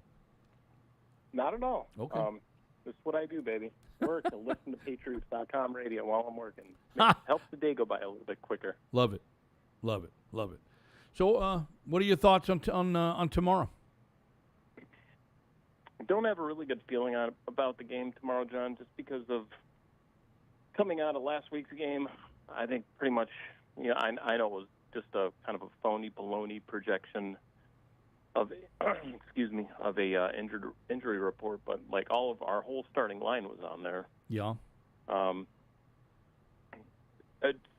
And so far through 2 games, Jacoby hasn't shown the ability to push the ball downfield. I do think we'll be able to run a little bit on this team, but I'll tell you what really scares me about the Jets. It's not Aaron Rodgers. It's not Garrett Wilson, Mike Williams. It's Breece Hall and Braylon Allen. Yeah, and we didn't really touch on that a lot, but I really like Breece Hall. I think he's one of the best young, exciting running backs in the NFL. He's got some elusiveness. He's got some strength. I thought he was a really good player at Iowa State. And now that he's rounding back into physical shape, after an injury, I think he's a kind of a secret weapon for the Jets. Yeah, and same thing with Allen. I know he's a rookie, but I really liked him coming out of Wisconsin this past year. I was pissed. I was sorry, for lack of a better term, that the Jets drafted him in the 3rd round because I wanted to see him here in Patriots blue. But, that's come and gone, and now we got to face him on the field on Thursday night. Yeah, Rodgers, one thing that might help us is that, he, at least through 2 games, he doesn't look like he's as mobile as he used to be. He's basically just sitting back in the pocket. He still gets rid of the ball quickly. He's still got the laser, and he can put it pretty much wherever he wants to put it on the field. But I think if our secondary holds up and we're able to match these guys, we should be able to get some decent pressure on them, especially if we can keep them in the pocket. Mm-hmm. But being as smart as he is, I think a lot of their offensive game plan, I think, is going to be called at the line. I think if we load up the box to stop the run, he's probably going to push a quick one out there. If they start playing the 2 deep that they've been playing for the majority of the defensive snaps over the first 2 games, I think he's just going to hand the ball off and try and gash our defense. And I'm not expecting this one to be close just because of everything I said, mostly because the line's banged up. And I would like this to be another kind of big Antonio Gibson game too. Take some pressure off Ramondre. He had over 25 carries the first game, yes, 19 sir. Last game. Yes, sir. Give him a little bit of a break. It's a short week. Gibson probably has fresher legs at this point just because he wasn't really utilized in the first game. I hate to say it, but I'm picking the Jets to win. Wow. I think they're going to cover to 27-13. Wow. And you think they're going to cover? I think they're going to cover. I'm stunned by that, Patty. You're usually captain optimistic. I know. I wear the footy pajamas, the Patriot footy pajamas, but I also just from trends. I try and look at trends more than anything, and that's why I thought they would beat Cincinnati in the first week. That's why I thought they were going to beat Seattle this past week. But Geno Smith had other plans. Good on him.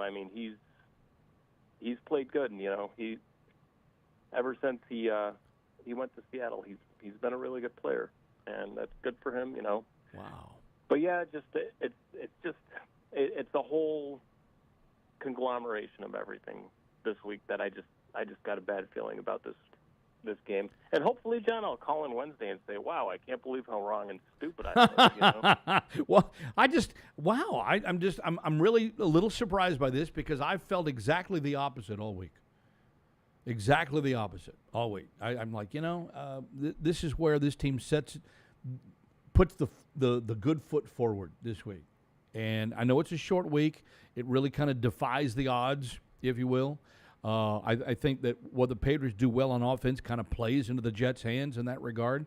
I just feel like, because the Patriots were so damn close this past Sunday, and they know where they screwed up, that if you make just one little tweak here and there, you got an opportunity to play and win a game against a team that I don't think is as good as the Seahawks, at least right now.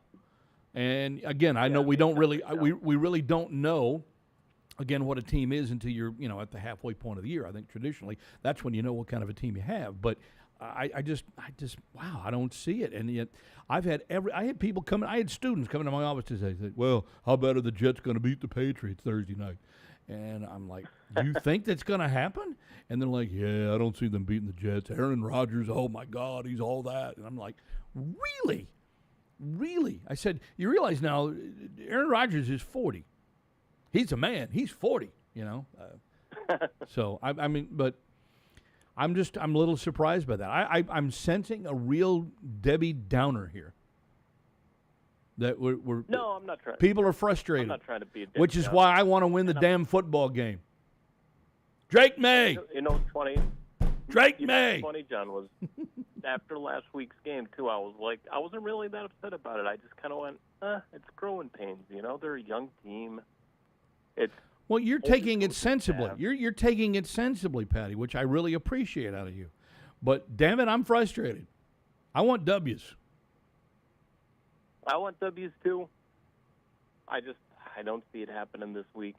And you know what? It's like, whenever I watch the Jets win a game, it's like I want to stab my eyeballs out with a fork. It's terrible. I have this theory, John, that there's no such thing as a real Jets fan. There's only sadists that are Jets are terrible. By the way, stab your eyeballs out with a fork. Pete Gillen, when he was a coach at Providence College, used to tell me they're trying to scoop my eyeballs out with a spoon. God, oh my Lord, that's just an awful visual, or lack thereof. Wow. So I don't know. Okay, all right. I guess I get it. I just, I'm surprised. I'm just surprised. I give the Patriots. I mean, and guess what? You know what? I'm happy to mea culpa, although I'll be unhappy. But if the Jets cover and they dominate, like you say they're going to dominate, well, then next week we come back on the show and say totally misread that. My tea leaf, call me now for your free reading. It didn't work. Frauds. And how many times, even I think up until the last game of last season, like even with Mac Jones as our quarterback, did I say, yeah, they're going to win. It's the Jets. Come on. When have they ever done anything? Well, they did split with the Jets last year, and like I said earlier, they haven't lost at MetLife in since 2015. That's 9 years ago. So they've had more success on the road against the Jets than any other team I can possibly think of. So the infamous Ryan Fitzmagic game where we gave the ball to him in overtime. Yeah, that's right. So if you don't give the ball to them and you can play, keep it close to the vest and not, have, the late second quarter brain cramp like they had this past Sunday, then okay. Why can't they win the game? Why can't they win this game? I'll say this. Like one of the guys from PU said this earlier last week when they said, I think if they play the Seattle game and they can't come up with a turnover, I think Seattle wins. I think the path to beating the Jets is turning them over. You have to get lucky, and you have to at least get like a couple turnovers. Okay. And the crappy thing about Rodgers is, I mean, he really doesn't turn the ball over. Okay, I'll buy that. I will buy that. If you probably are going to have to pick up a turnover or two. I'll buy that. If they can't, the defense can't, force a Jets mistake, then that's where the Jets can win. Absolutely, 100%. All right, and then next week I got long drawn-out question for you, and I'm hoping at some point during that Matt will drop this cool story, Hansel sound drop while I'm saying it. So Cool story, Hansel. I'll talk to you and Marine. Well, I'll probably talk to Marine on tomorrow night. Good enough. I'll talk to you next Wednesday, John. Yes, sir. Let's hope I'm wrong. You got it. I'm going to hope you're wrong, too. Thank you, Patty. Let's get Nelson in L.A. here. Hey, Nelson, you're in the playbook. Hey, how we doing? It's all good. What are we working on today? We're on standby right now. Standby. All right. Okay. Yeah, All right. That's we're good. on standby right now. No heavy lift. We messed up this weekend, man. I thought we were gonna get the W. I know. It was all bad. Well, you know. Why can't we go for the first? The first on the fourth and first. In the overtime, yeah. Times we were right there. Yeah. Go for it. Yeah. I mean, you certainly can make a claim that would have been another, move that, sometimes, you just gotta, you gotta take a shot. And I understand the frustration. The one that, obviously bothered me the most was, when they, threw the ball deep in there into the field late at the end of the second quarter, and then Seattle called timeout, and then the clock was stopped, and then they were able to get the ball back with 30 seconds, and they ended up getting a field goal that ended up really being the difference maker in the game. That was just really bad without thinking about it. And I'm just like, wow. Because sometimes you have to coach to not beat yourself. And they totally coached to beat themselves last week. Yup. And I hope they flip it over, and I'm going 27-20. The Patriots all the way. Well, you're the first, Nelson, you'll be happy to know, you're the first one that I've spoken to all day today. With our cornerback. Who? You mean Gonzalez? Yeah, he's going to get his first interception in that game. Oh, get a pick? All right. End of the fourth quarter. Okay. So you think Gonzalez gets the pick when they try to throw to Garrett Wilson? Because I think that's where that matchup will probably be. Okay. All right. Well, then if that happens, then you have to call back next week and you have to brag about it. Oh, I'm going to brag about it all the time. All right. 27-20. All right. I like it. Can Aaron Rodgers still play, do you think? Can Aaron Rodgers still play? Yeah, he could play, but if we get in there and we get in the pocket, he can't run like that no more. He can't move like that. Well, no, and that's where I think if you flush him, then I think you're probably in good shape. And that's when he's going to make a mistake and throw it up deep, and then that's when it's going to come back and bite him in his ass. Yeah. Okay. All right. Good stuff. Hey, be safe at work now, all right? You too, sir. Thanks. Nice hearing you. Appreciate you. Thank you. Nelson in Los Angeles, working out in the oil fields or wherever he is out there. That's, he's got some grimy work going on there. Appreciate you, Nelson. Absolutely. Hey, getting ready for a marathon game day watch party? Make sure you're well rested with a brand new mattress from Bob's Discount Furniture. When you dare to compare Bob's top-rated signature mattresses, cutting-edge Bob-O-Pedic technology, and everyday low prices, and I'm talking about over $1,000 less than the competition, you can sleep well knowing that you snagged a winning combination of top-of-the-line features and unbeatable values. So stop in, see how much you can save when you dare to compare with Bob's Discount Furniture, the official furniture store of the New England Patriots. 855-PATS-500, web radio at patriots.com. A couple of quick emails here, gang. Claire says, my prediction. Hi, John. Hi, Marine. Okay. Hey, girl. Yeah, so much topsy-turvy, but I'm still going Pats 17, Jets 16. F the Jets. She spelled out F. E-F-F. Come on. She got a little class. All right. How very English of you. How very English, right? And then, let's see. Where else do I have this one? I got, Aiden from California. John, man, that was a close game that we fumbled away, but I'm looking at this as a glass half full. These are learning lessons for Gerard and the staff. All right. We did talk about that, Aiden. You're correct. And I did say that, okay, he gets the benefit of the doubt. He gets a couple of screw-ups on his side. He screwed it up, but he gets that benefit of the doubt because he is a rookie coach. You've got to learn. Let's just hope it doesn't happen too often. Should you be giving the ball back before the half so they can score? No. But again, if the coaches can learn from this and not be error repeaters, I'm okay with these growing pains. That's the key. Can't do it again. Got to recognize it the next time. You know what? This is probably not the greatest situation to pass the ball. Probably not the greatest situation to throw, because if we don't complete the pass, it stops the clock. It gives the team more time to come back and score on us at the end of the half. It's a long and grueling season. I'm just glad this is a more watchable product than what the last year coach made us go through. Last year coach. We can't even say this name. Say my name. I mean, and I admitted that off the top today. I said, this is a better team than last year already. I think it's more together. I think it's more disciplined, or at least there's more attention to the discipline on the field, and that's because of the lack of mistakes. The biggest mistake this team has made through 2 weeks has been the clock management issue, and that didn't come from the players necessarily. Not necessarily. They have to be getting direction from the sideline, right? It's Jets week. I'm picking them to win. I assume he means the Patriots to win, 23-21. This is more a hate pick than anything else. Love the show. All right. Thank you, Aiden. I appreciate that. I mean, so we've had 2 in a row now. I'm not sure if we can continue that trend. God, was I really that off on this? I mean, did you think that, Marine? Did you think that, the Patriots were going to get beat this week? No. Oh, okay. Yeah. I mean, we're not pom-pom. I had to put some thought into that, but no, I didn't. No, you didn't think. It's the Jets, right? I mean, look, I realize that, the Jets are, pros like everybody else, but, I think we've seen this a lot over the last decade plus. The Jets will jet. Thank you.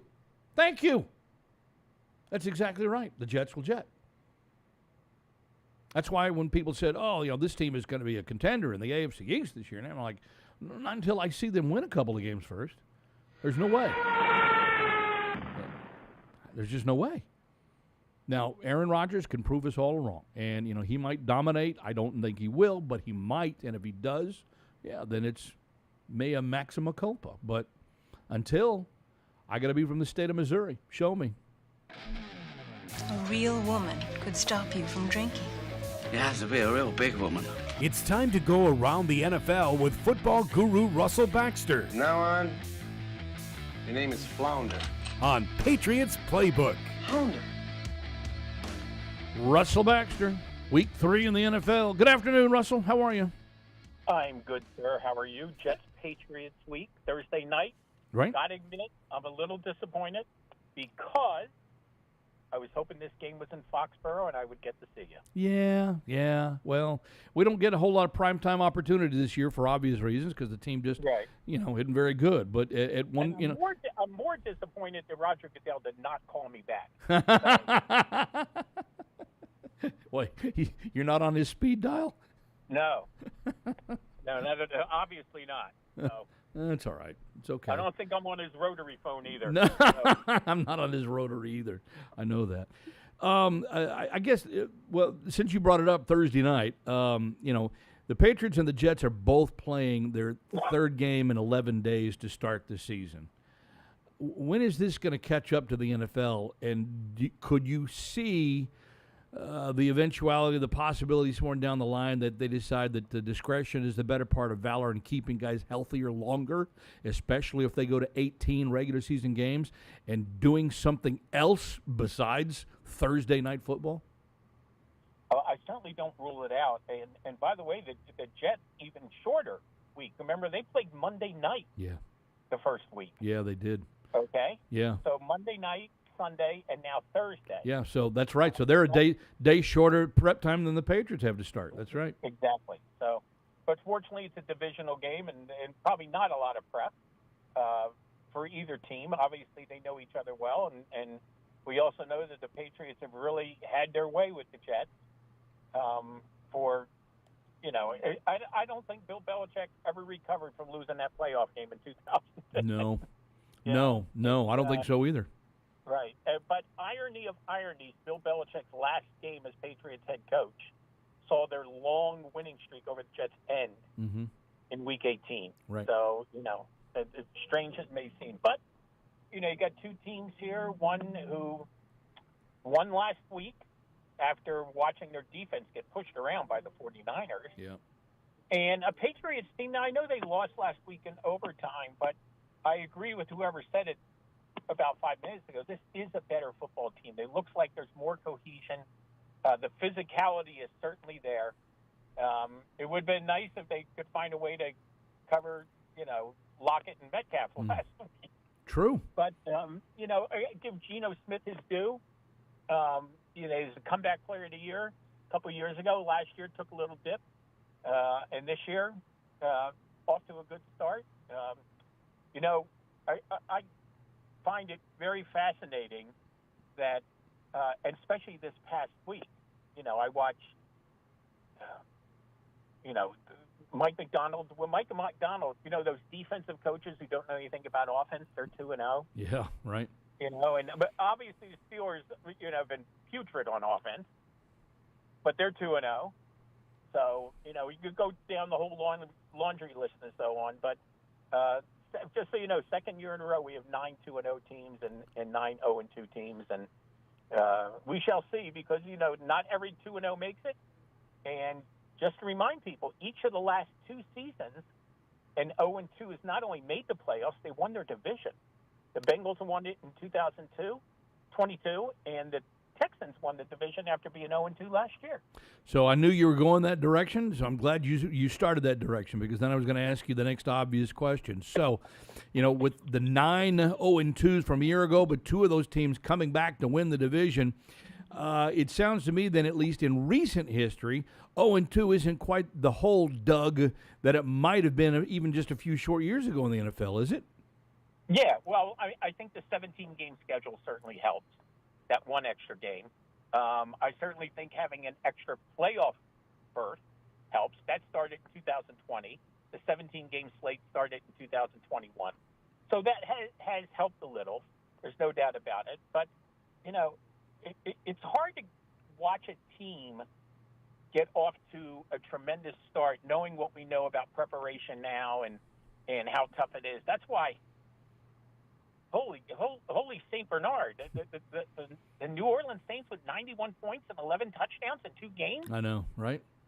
Although I will say, and I love players' perspective. I heard Cam Jordan on a interview yesterday. He reminded people we were 2-0 last year. And, you finished 9-8. They wound up missing the playoff. Right. So you never know. You know as well as I do. We see teams go off and get on long streaks at the beginning of the year and then fade. I mean, the Pittsburgh Steelers in 2020 were 11-0 and crawled the rest of the year and then got blown out at home in the playoffs. Look at Philadelphia last year. It was 10-1 and disaster. Lost, 6 of their last 7, including the playoffs. And struggles with the Packers on defense. And I don't have to tell anybody what happened Monday night. So maybe same old problems with Philly. So it was not. It's a weird week when the Washington Commanders are the only team in the NFC East to win. Wow, I know, right? They're 1-1 through the 2 weeks. That's correct. All right, so we have not one but 2 matchups of 2-0 teams for week 3 this week. Let's start then with the Texans and the Vikings. I've been impressed with both teams thus far. I know it's early. Which one has staying power? Well, I think in terms of a roster, you would have to lean Houston, who just keeps on adding players. And it's very, very funny. Here's some wacky coincidences. Now, you will recall in the offseason that these teams basically swapped via free agency, not trades. They swapped their top pass rushers. Yeah. Jonathan Greenard went from Houston to Minnesota. Daniel Hunter went from Minnesota to Houston. So both are 2-0. Here's my favorite. Do you know the last time the Texans were 2-0? No. 2016. Really? Do you know the last time the Vikings were 2-0? 2016. No kidding. This has got overtime tie written all over it. 2-0-1 then, right? Okay. The other 2-0 versus 2-0 match, Chargers and the Steelers. I guess I'm mildly surprised with the Steelers, maybe a little less so with the Chargers. Just kind of like your thoughts on both teams and the way that they started out. Well, I'm glad Jim Harbaugh doesn't like to run the football. My goodness, J.K. Dobbins a C note each of the first 2 weeks. J.K. Dobbins, pretty somewhat familiar with the Steelers' defense through his days in Baltimore. I'm going to make a weird prediction, okay? And you will get this, and I'm sure people who've been following the league for 30, 40 years will. Justin Herbert is iffy this week. He's a little banged up. Mm-hmm. So the Chargers are going to start Jim Harbaugh at quarterback. And this time, he completes that Hail Mary pass in the right corner of the end zone and avenges the 1995 AFC Championship game. What do you think, John? Hey, why not? So it's only been, 29 years? Yeah, don't let the facts get in the way. No, I know. But you know what? That's probably one of the reasons why he's back in the NFL anyway, just because he's had this, itching in his craw for all this time, Oh, absolutely. Well, I will say this, and you and I always do this with certain games. How early in the game on CBS will we see that play? Oh, yeah. Probably in the open, right? Yeah. Probably in the opening couple of minutes we'll see that play. It'll be there. Yeah. It'll certainly be there. But listen, Pittsburgh's defense has been pretty formidable. I will say that. And did it on the road, okay? I think they forced 3 turnovers the first week. They had 2 picks at Bo Nix last week. Mm-hmm. Offense still leaves a lot to be desired. They're doinking around with their offensive line.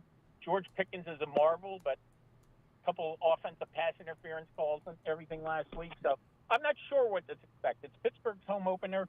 They're not the home juggernaut they've been in the day, and I think actually it helped them to play on the road the first 2 weeks with all the stirring and controversy and so on. But I'll tell you, Joe Walt at tackle, that running game, Herbert had some turnover issues last week at Carolina. So, 13-12. Yeah, I don't know if the last time the Steelers won the Super Bowl in 2008, I just remember this. They beat the Chargers during the regular season. That was that Palomalu diving one-handed interception. God, that's and right. I bring that up because they won the game 11-10. 11-10. That had to have been a scorigami, right? That's like a softball score. Yes, I know. Okay, 11-10. So I'm you know what? I'll do 15-14, and I'm not even going to pick a winner. Okay? We already saw the Steelers win a game without scoring a touchdown. Last week we saw Washington win 7 field goals and win a game without scoring a touchdown. That's true. That's true. Other than the Saints and the Bills, I would say, offense is a little sluggish out of the gate. And why do you think? Is it because of the emphasis defensively? Is it because teams are trying to do too much on offense? Is this traditionally an issue, do you think, over the last few years in the NFL? Why are the offensive having a harder time now? Because I think the offensive lines don't know each other. And in recent years, the NFL has cut down on contact during training camp. And, offensive line is all about continuity and physicality.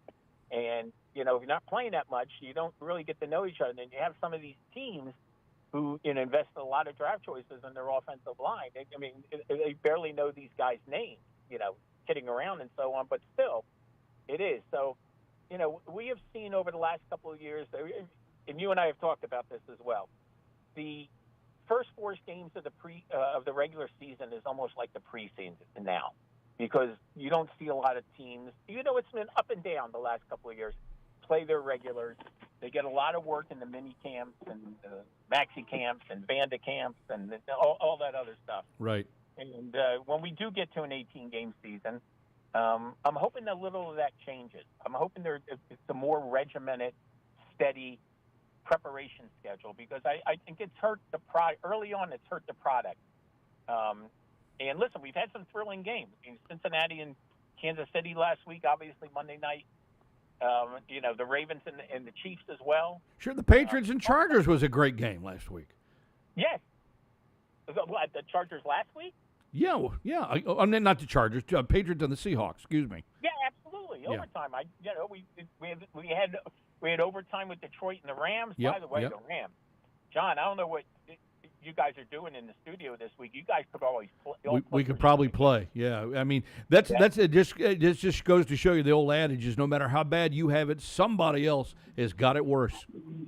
And that's why I have to giggle at people who take a look at that schedule in April or early May, and the same people who can't pick week to week try to pick month in advance. Yeah, right. And cite, well, they're going to face this quarterback and they face that quarterback, and no, I mean, listen, they are down Cooper Kupp and Puka Nacua, and last week was embarrassing. I mean, that was the team that Sean McVay had beaten 13 of 15 times. The Rams coach, include the playoffs, and that was over in the first quarter. Right. Yeah, that's cutting the heart out of your team with those two guys gone, no question. All right, so let's take a look at this then. You've got at 0-2, you got the Giants, you have the Titans, you have the Colts, you have. I'm going to go down my list here. You have the Broncos, you have the Panthers. And you also have the Ravens, shockingly, with the Rams also at 0-2 going in. Did you say the Bengals? Yeah, and the Bengals at 0-2. Right. So Yeah. you've got all these teams in at 0-2. Right. And the Jaguars, excuse me, I knew I left one out.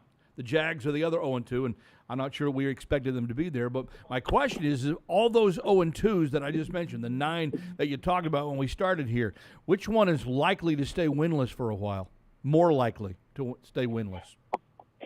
I had been worried about Baltimore coming into the season because if you saw their off-season departures, regardless of reason, it was stunning how many people left Baltimore.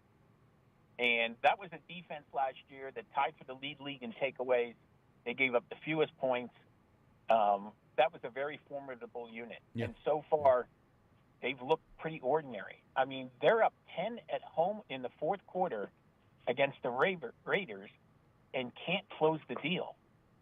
And, they've given up, 27 points and 26 points in games. They go down to Dallas. I don't envision I was told that Mike McCarthy is going to get the team there the night before so they don't miss the first half. Okay? Like they did last week. That's a rough afternoon to go into Dallas, them coming off the loss. Sure.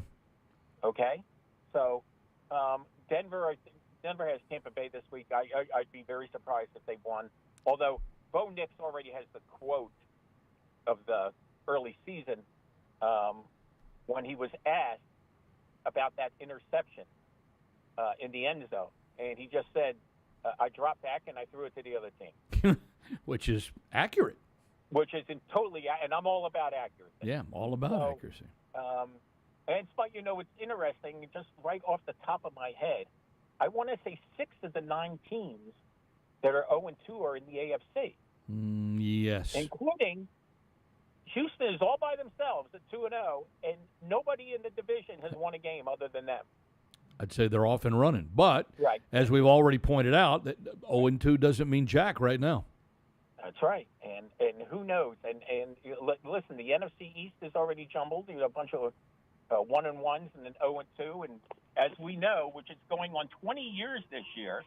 Now, I know Dallas won the NFC East last year, but nobody's repeated in that division since the Eagles did it 4 years in a row from 2001 to 2004.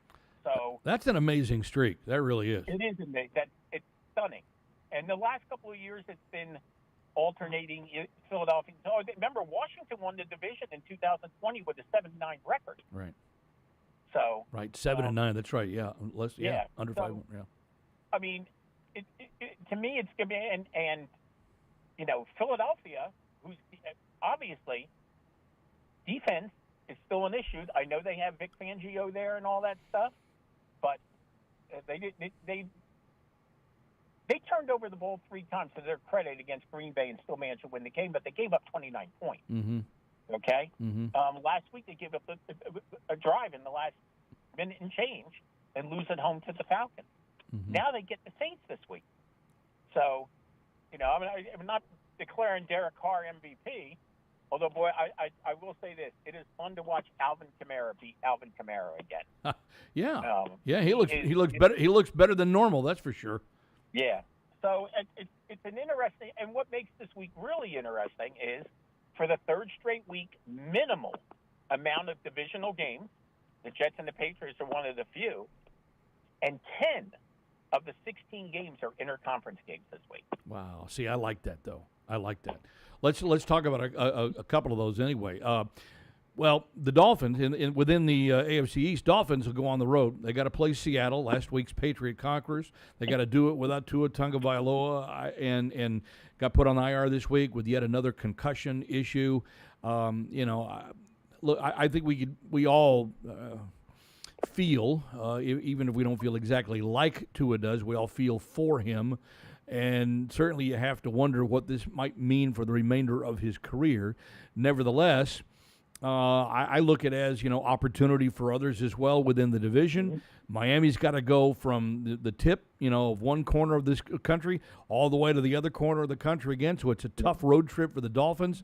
And we get a chance, I think, really to see how good Seattle might be. I thought they were okay last week, but I got to admit, with the brain cramp the Patriots had at the end of the second quarter and the whole clock management issue that even Bill Belichick, ragged on during the Manning cast on ESPN on Monday night, I think we still need to see what kind of a team Seattle can really be. I mean, competitive, yes. Playoff contender, maybe, but division contender, I don't know that we're there yet. But this could be a step in that direction for them.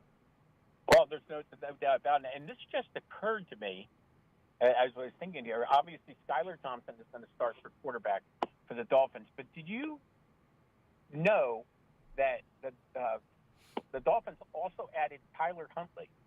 Yes. This week? Yes, Huntley, yes. He spent, he signed with the Browns in this offseason. They cut him, but he played a lot during the preseason.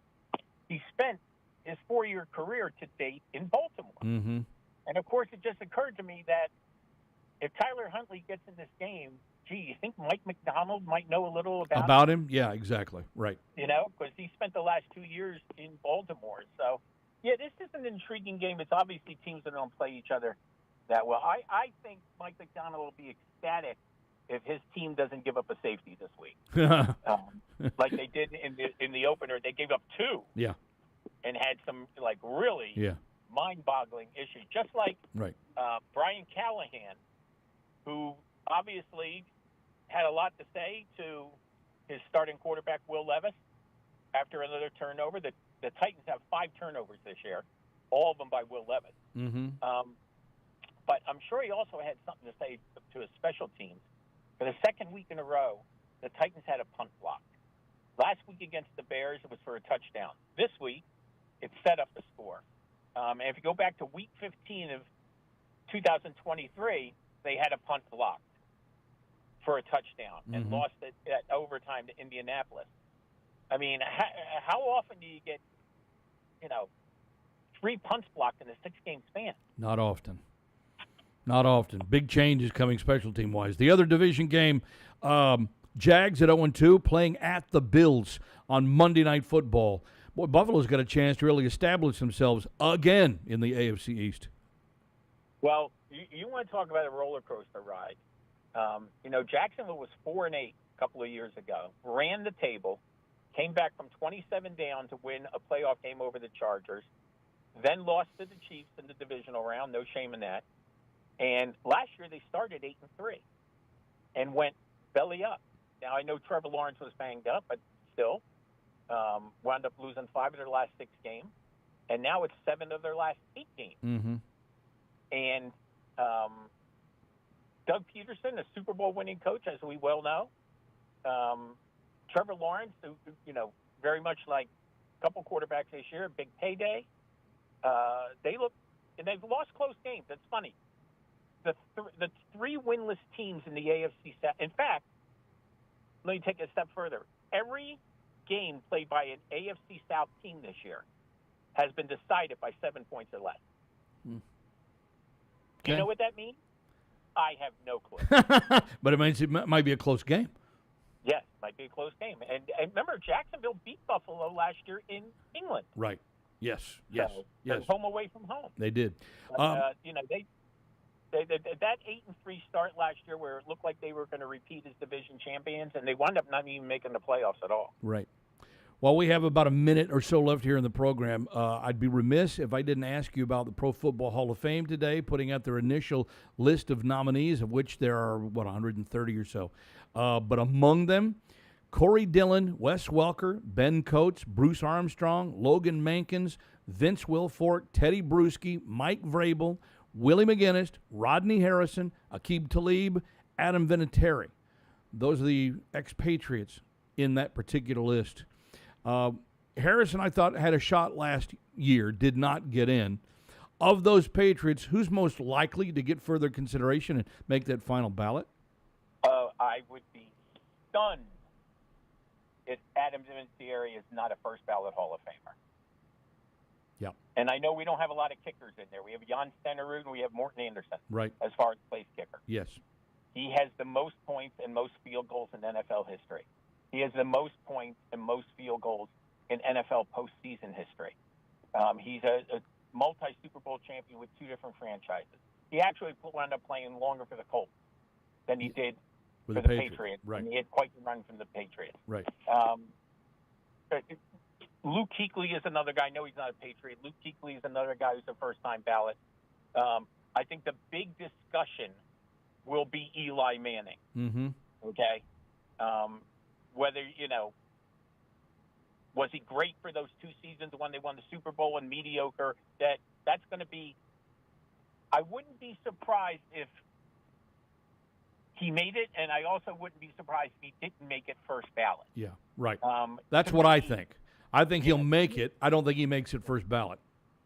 To me, right off the top of my head, Luke Kuechly and Adam Vinatieri are first ballot Hall of Famers. And I think if you had doubts about Kuechly, who had a shortened career, and I know Patrick Willis wasn't first ballot. Yeah. But, it seems like to be a younger mindset now. And a lot of defensive players have been going in the last couple of years. I can't imagine Adam Vinatieri not being in there. Yeah. First ballot. Yeah. I mean, if you don't put the listen, the Hall of Fame didn't put in the all-time interception leader, Paul Krause, for years and years and years. Okay? But, we finally got a kick returner in last year in Devin Hester. Adam Vinatieri, and forget the numbers. What about the moments? Sure. The kicks in the Sure. snow. Absolutely. The field goals in the Super Bowl. The big moments. Yeah, he deserves to be there. And as long as we're going to put Adam Vinatieri in there, I think the leading scorer in AFL history should belong in there as well from the Veterans Committee. And we talked about this last week, Gino Cappelletti. Yeah, this will be – well, let's put it this way. If Vinatieri goes in and Cappelletti gets the nod, I will see you in Canton next year because I'm positive the Patriots will play in the Hall of Fame game. Yeah, I think you're right about that. Thank you, Russell. Always good to be with you, my friend. You're welcome. I'll be watching tomorrow night. We It'd be very interesting to see which version of the Jets show up because I'm pretty sure I know what version of the Patriots are going to show up, and it's going to be a pretty physical style. One that'll score about 16 or 17 points, right? Hey, whatever works. Whatever works. Yeah, just as long as the other team scores 1 point less. When you hit a tree and the ball bounces on the green, yeah, nobody cares on the score. That's also very true. Yeah. Thanks, my man. Talk to you later. All right. You got it. The one and only Bax Football Guru on X, BAX Football Guru, Russell Baxter. Okay, football season here. We know Sullivan Tire Auto Service kicks things off in a big way with our exclusive Go Pats Tires sale now through October 31st. Score big with incredible savings on Bridgestone tires. Save $100 instantly with the purchase of 4 eligible Bridgestone tires. Bridgestone, the official tire of the New England Patriots. See sullivantire.com for complete details, and go Patriots. And the program brought to you by Bud Light. Easy to drink, easy to enjoy. Bud Light, the official beer sponsor of the New England Patriots. Russell Baxter appearing to us on this program via the TPX hotline. Hey, we're getting it all in today. Thank you for Chris Mason from Mass Live talking about the Patriots, and obviously Dan Leberfeld from JetsConfidential.com. Hey, kickoff. We'll see what happens. JETS, Jets Week. We'll recap that and look forward to San Francisco and find out if the Patriots, this time next week, of course, same Pat's time, same Pat's channel. We'll look forward to that one, and we'll see if the Patriots can take advantage of some of this, I guess, apparent good fortune, because teams are getting kind of banged up right now. Are they in position to do that? We'll find out a little bit more this time next week. See you then. Thank you for downloading this podcast. Subscribe on Apple, Google Play, and everywhere else you listen. Like the show? Please rate and review us. Listener comments and ratings help keep us high in the podcast rankings so new listeners can find us. Be sure to check Patriots.com for more news and more podcasts.